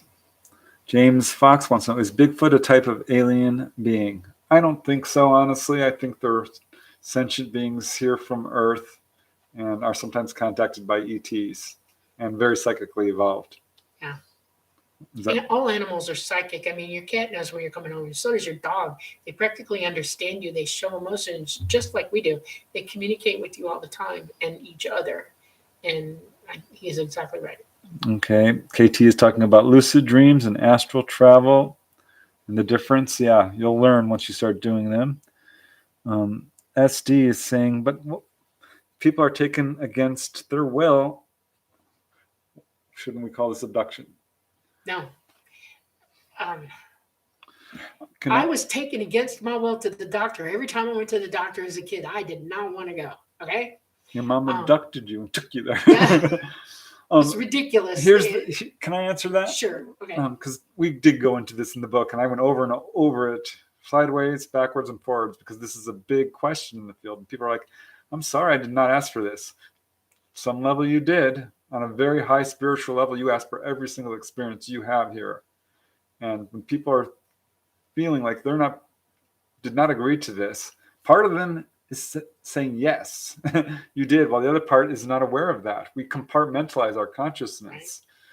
Right. And ETs are thinking with their entire being, and often we're not. We've got many, many thoughts we're not even aware of. Yeah. I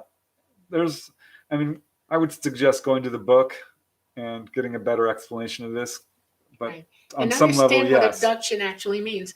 People who are abducted here, and this is where the word comes from, here, is where you're taken against your will and bad things are done to you, harmful, bad, terroristic things, where you're probably going to die. They're going to kill you and do away with you or use you for the rest of your life. Trafficking. There's a million ways to abduct people on this planet. And conveniently, they use that terminology for contact with ETs, and it is the farthest thing from the truth.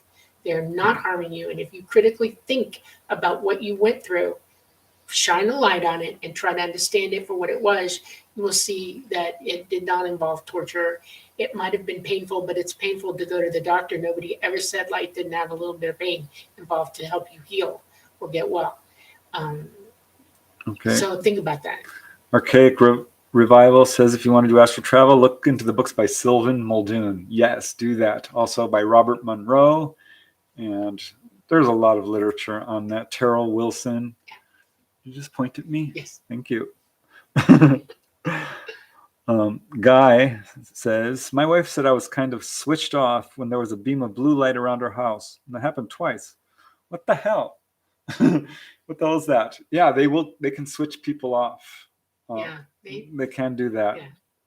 Yeah. So I guess there's multiple reasons why they do that. Have you ever been tapped by electricity? If a cop shoots you with a taser, it makes your body freeze up and you can't move, right? You go straight to the ground and you shake a little bit, okay? They can do that without that excruciating pain. They do it mentally, and they just hold you in stasis where you're completely aware, but you're just not moving around or doing anything. A lot of people just mentally switch away from it because it's like, oh my God, I ain't dealing with this. Bink, and you turn yourself off. Okay, Melissa says, I almost never dream, or at least remember if I do. How can I? I would go with the advice that Gray Troll says right below that. When you wake up, don't move. Try to remember where you were, what you were doing, and who you were with.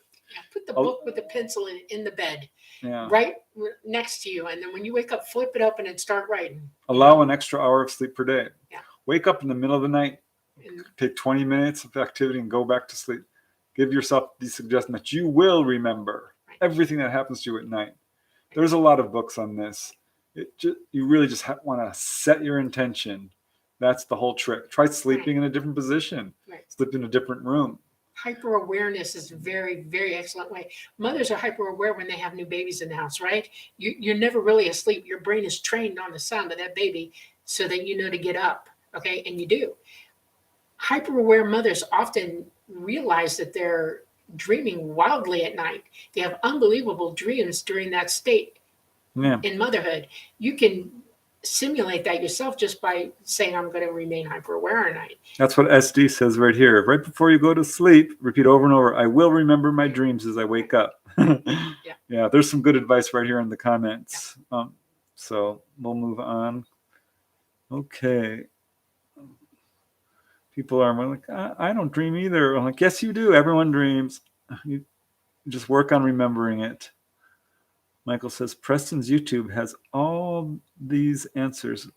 Yeah, I do have a episode I did about my astral travel experiences, which is, I think, might be really interesting to people who want to learn how to do that. Guy Merritt's talking about how he had this giant object over his head in 1994. I don't think this was government. I'm really conflicted about this TR-3B thing because he says it was a triangular craft. Can I tell you a secret? ET doesn't have those at all. If They it's have matte black, some that are if it's matte black, trust me, that's back engineered. ET does not operate anything like that at all. Zero. They have boomerang kind of. Yeah, it's a boomerang. Which looks like triangles. Some of them absolutely. But they don't have the big light in the middle of it and the 3 tripods, and the skin of the craft is not black. The back engineered here, they've got stealthy stuff in, the array paint or whatever it is that they use to keep your radar off of them, and that's them, not ET. All right. Magnus says, I love you, Preston. I love you too, Magnus. Thank you very much. Okay, Melissa says, I keep trying guided meditation, but no matter what position, I just fall asleep. Try sitting up. Don't let somebody else talk you into this. Their voice is going to knock you out. Do your own meditation. That's the most important thing. Your brain should be focused on focusing you, not listening to somebody else. Here we go again. This is the need for somebody else to help you do something. You do it. You'll do better. I want to be hypnotized. Yeah, don't. I don't recommend hypnosis unless you have a really clear-cut case of missing time. If you're having anxieties, it's having a really hard time with it, and if you really, really, really want to do it, that's fine. It does work, but make sure you vet the person. Write everything down first in detail. This will bring back new details. Try dreaming about it. Meditate. Take some time to really see if you can pull this out first. But yeah, hypnosis does work. Find someone good. I love Barbara Lamb. I think she's really good at it. I'm not sure if she's still doing it right now, but there are good ones out there. Okay, I think we may be getting to the end. Thank goodness, because we've only got 5 minutes left. How do we deal with our fear response? Breathe. Remember, they're not here to hurt you. Recognize what is actually happening to you. If someone is choking you, well then, yeah, you have every reason to be afraid. But if someone who looks a little different is standing next to you, just calm down. Breathe and recognize that they're not there to hurt you. We really need, and you can also do dry runs. Right. The more psychic you are, the more able you are to withstand or avoid situations where fear might come into play. The reason that I've never been nabbed by them is I'm so psychic. Yeah, I can hear them coming. They've never been able to make a grab for me because of it. I'm already alert to what they intend, and I'm immediately getting away. I was also taught from a very young age how to protect myself and defend myself. So walk around, your ability. Turn all the lights off at night and walk around your house in the dark and get used to being in the dark. Right. There are techniques that you can do. It is difficult. I totally get that. With more experiences, people do usually get over the fear response. Okay. I am not sure about this question, but I will ask it. Do you know about the aliens associated with Lucifer? Can I answer that? Because there's a school of thought that ETs are demonic. They're not. They're really, really not. I have researched this in depth. I bought all the books on demonology and ghosts and possession and channeling and multiple personalities. Demonic spirits are real. They're not nice at all. It follows a very set pattern with knocking on the walls and cold spots and bad smells, and leads to oppression and spirits attacking you. This is not what's going on with UFOs at all. Sometimes people get confused because a contactee can wake up psychically and they start seeing shadow people and experiencing poltergeist-like activity. These are different phenomena. Right. Is that very good? All right. I do reckon the government has the tech. They do some of it, but can't fully reverse engineer it, right? No, because they can't produce the same energetic wave if they can. They don't have that technology yet. And they're not psychic enough, and they don't know what it means to be a fifth dimensional. They're trying to get AI where they can move your consciousness into an AI brain situation. No, let us know. Okay, some other very nice comments here. People are really enjoying the interview. One lady says, I was told, let's see, Susie Farrell says, I was told you are going home. We are going to come and get you. Yes. And Carol wants to know, will we be able to take our pets with us? Yes. ET loves animals. They're taking animals off here all the time. They're trying to preserve our ecology and take it with us somewhere else, okay? The genetics of everything is important to them. The reason they need our fertilizer is so that they can fertilize our plants that they're taking off with them. That is the only reason they want it. Period. It's the epidemiology of it, the horticulture, the food sources, everything. They have to take what they're used to get them to where they're going. And fertilizer is important. Plants can't survive without being fertilized. They take fertilizer with them for that reason. Okay. Well, we've got 1 minute left, so let's just do one sentence answers for any that we still have left. Okay.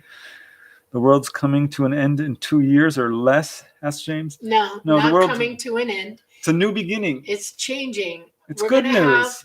It's not the end of the world if we go back to the Stone Age, just so you know. You can survive that. They'll take us to another planet. But during that time, after that happens, you've got to survive until they can come back, because our poles won't be finished switching over yet. It's going to be sometime. It's probably 8 to 10 years after that before the micronova blows off. But the planet's going to go crazy then. Anyway, so you have to survive all kinds of stuff. So it's up to you to research this, scientifically figure out, how can I survive without electricity or metal objects? Because when I say Stone Age, I mean it's all wood and rocks. Have fun. I'm not kidding you. All right. Right? We have to move on. Okay, Sovereign Cosmic Wildman says, are we getting portaled into another cloned world? Not portaled, transported. It's not a cloned world. It's another planet. That's other planets that are very Earth-like. And in this system, that's got the same topography and everything. Yeah. James says, should we cancel? Or no, Melissa says that, James, should we cancel future plans? No, live your life. Every day. Be happy. Greetings from Brazil. Hello? Very interesting. Okay. People are talking about survival food is packaged in metal or foil. Darn it. No, it's not. It's some isn't. It's So look at the Patriots. Is that what? Yeah, 4 Patriots. It's the perfect casing for it. Okay. The last 25 years, it's not a joke, and it's freeze dried. It lasts forever. Buy a freeze dryer and freeze dry your own food. Make sure you know how to do it right. Plastic is going to be a good thing. I know that everybody hates it, but we know that plastic is important to get you through this, unfortunately. Okay, real quick. How ETs eat meat, but are they killing animals and harvesting them? Every planet that I've ever seen has animals that they sacrifice for food. We've been doing it. It's the only way to survive. Before you even had a feeling about that animal's soul, everybody is helping somebody do something. There are people who are entities or consciousness. They're born into an animal to give up their life to feed somebody else. It's a learning lesson. That's all it is.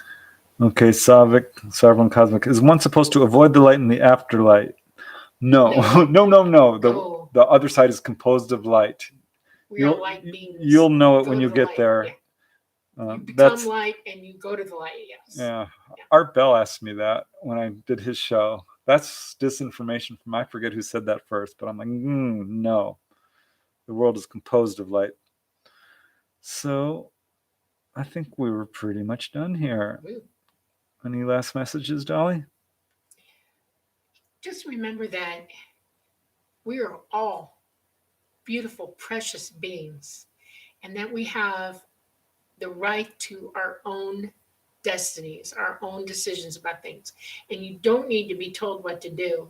You educate yourself, attain wisdom, wear it like a coat. Everything you learn how to do, you do wear. You become wise with it, and you raise up consciously. Accomplish the things here that you need to accomplish that mean something, that help you learn, that do well for you and others. Don't backslide into negative, stupid, terrible thoughts do not take that route, because it will throw you into a karmic cycle where you're not getting out of here. You're going to keep coming back. Learn to move forward with yourself so you can attain a different place to go, and a higher meaning and a higher existence.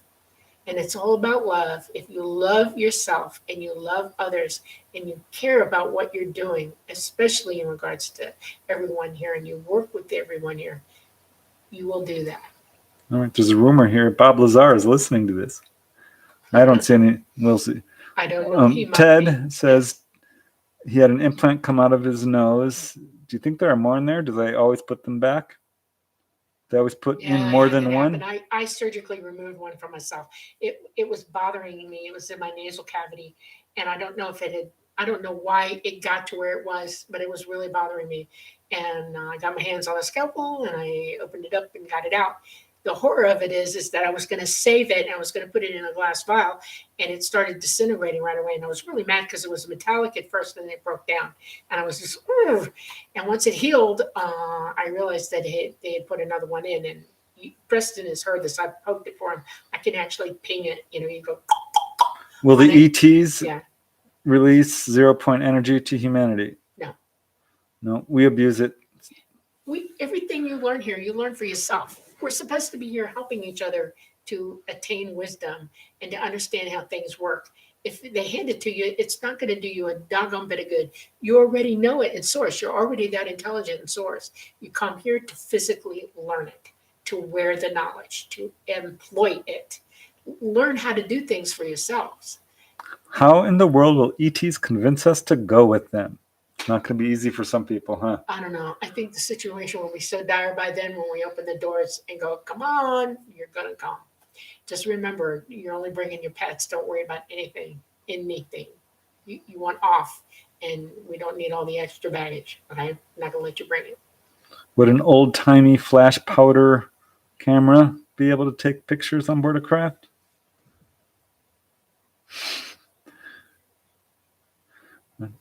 There's okay. Electromagnetic fields, like an X-ray, would blindingly white out the film. Okay, radiation. The craft exudes a type of radiation. It would affect the film itself. It would burn it up. It would. Are ETs operating orbs? What? Say that again. Are ETs operating orbs? When that little orb comes down, is that ET? Yeah, okay. Some of them. There's a whole plethora of reasons why you see orbs. One of them is quick that, because we have to wrap this up. I can OBE. I can also remote view, and I've remote viewed to a couple of my my CE5 group a couple times, and the guys there had cameras, and one called me and said, "Dolly, there's a blue orb in the house. Are you in remote view?" And I said, "Yes." And he said, "Where are you in the house?" And I told him, and he said, "I just took a picture of you." And I said, "What do you mean?" And he said, "I got a picture of you." And I said, "You can see me?" He says, "Well, I see something." And he showed me the film, and I come out as a blue orb. I look like a blue orb. And they followed me. I walked around the house, and they followed me taking pictures. So I'm pretty sure that if I remote view somewhere, if you're energetically able to see me, you can see my Some orbs energy. Are people's spirits. Some are ETs. Right. That's my... Yeah, but they have a physical orb that they do send down to us from craft. They check out an what do you think of Pleiadians? I want y'all to understand something. Astronomy is a really cool thing, and I want you to study this, please. Real quick. The Pleiades, the Seven Sisters is another name for them, is a star nursery. Nothing is alive in there yet at all. So it's a star nursery. Go with it. What about those liquid tanks where people can breathe inside them on board UFOs? I did a whole episode on that, the UFO breathing pool. Yeah, it's a treatment, and you can breathe water. You breathe amniotic. You breathe amniotic fluid when you're in your mama's tummy. And you're also being fed oxygen through your umbilical cord, through the blood. Science knows that highly oxygenated blood can pass through the vesicles, the lung pleural trees in your lungs, and through a fluid, and They've made fluids that people can actually breathe. That's not a joke. They thought they were going to do it under pressure for divers because of deep diving. When you go deep, the pressure is so intense you can't get oxygen anymore. And that's why they went to, nitrogen, that kind of thing. And you hear people with really squeaky voices, helium, whatever, different mixes of stuff. They're trying to help you get oxygen, push it into your bloodstream. That's why you can't go deep in the earth, just so you know. A mile down, you're already starting to feel pressure that's intense, and it's pushing on your lungs. It can knock you out. You become Can unconscious. ETs cure depression? I do know of healing cases where people have been healed of suicidal depression, but ultimately that's up to you. Yes, exactly. We have there's a new electrical device, they electrodes, and it's in a band, they put it on your head. And if you're bipolar or have serious depression, they can give you electrical impulses in your brain that help you with that. So yeah, there's a treatment for that. So what was the most impressive ET, mentally, emotionally, physically? Wait a minute, say it again. Which one of the many ET beings you saw were the most impressive mentally, emotionally, and physically? The light beings. They are not completely non-corporeal. They are unbelievable beings. They are light beings. They have flesh though, and their natural state is in pure levitation. No gravity affects them whatsoever. They're light beings, and to be near one is incredible. They exude pure love and light, and they're gorgeous to behold. And I've seen them. Yes. Where will we go after the CME? You will be flying. Where do we go? Oh. How many of us will be here? It's going to be a little while before I get picked up, because right after that Real CME, quick. It'll be a little while. Okay, it could be a year, it could be 2 years. When I'm picked up, I have to go back and get ready to come back for everybody here. When I go, certain people are going with me. I've already made that apparent to Talata, and he realizes that we will be grabbing a handful of people. Okay. After that, when we start coming down, we come down at once. There won't be any, they were over here or over there. It's all around the world, all at one time. They'll land everywhere simultaneously. There will be hundreds of thousands of them, more than that even. And they will land. They will open the doors, and you will get a message, mental message, get on now, come. And you'll go if you want to. I think my first hubby was an alien. That doesn't surprise me. Some people are, definitely. Face your fears, yes. Why do they choose to contact some people and not others? That's not true. They contact everybody. Whether you answer or listen to them or hear it is all up to you. Period. That's why it's good to develop your abilities, because you will hear them then, and you will be able to answer them. It isn't a contest. Nobody's better than anybody else here. We're all the same. What about Thor Han, the one that Elena Dannon talks about? No comment. That's my response. Okay. Does Dolly have contact with Elena Dannon? I'll just say that her story does not match with the people I've talked to. That's all I'm really going to say about that.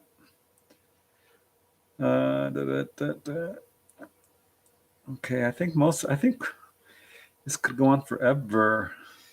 Honestly, we have to do this again. How about that? Like, give me a month to get over this night, because I know my Facebook's going to light up, my Messenger, everything. I'm going to have 10 billion messages. Does Dolly ever given a physical item by the ETs, like the book? I will not say. Okay. I think we're gonna. I'm sorry, you guys, if we've missed any of your questions. We will do this again, because I'm going through this and it's just going on. And I really want to thank you all who have stuck around for this 3-hour show, a 3-hour tour through the universe. And have you ever gone on a USO underwater? Yes, I've gone underwater. Yes. Not here, by the way, somewhere else, another planet. Okay. Oh my goodness. I don't think it's going to be possible to get through all of these. I don't see any other questions, but I'm sure I'm going to miss some here. So I guess we'll just end it here. I tried to earlier, but I did not realize there would be this many questions. So thank you all. These are some very nice comments. Let me just see if I can And get... it's not the last time you're going to hear from us or me, you know. I'm around. I'm not going anywhere for a while. I'm honestly just going through quite a bit here. Thank you all for watching. Thanks, Michael, for helping us out. Yes, Michael. And tell Keely I said night-night. Kylie. Sorry. You know it's me. I could say A's for, it's crazy. Follow this fence car. Anybody? I speak that first. And it's hard for me. My vowels are stinky. Okay, yeah, I reached the end. Okay, we're going to have to do this again. Yeah. So, going to say bye. It's been a long show. I love you all. This has been UFOs and the Paranormal. And like I like to always say at the end, keep searching for the truth, keep asking questions, and keep having fun. Yeah. Bye now, guys. Boink. Your stream will stop immediately, and you will no longer be live. End.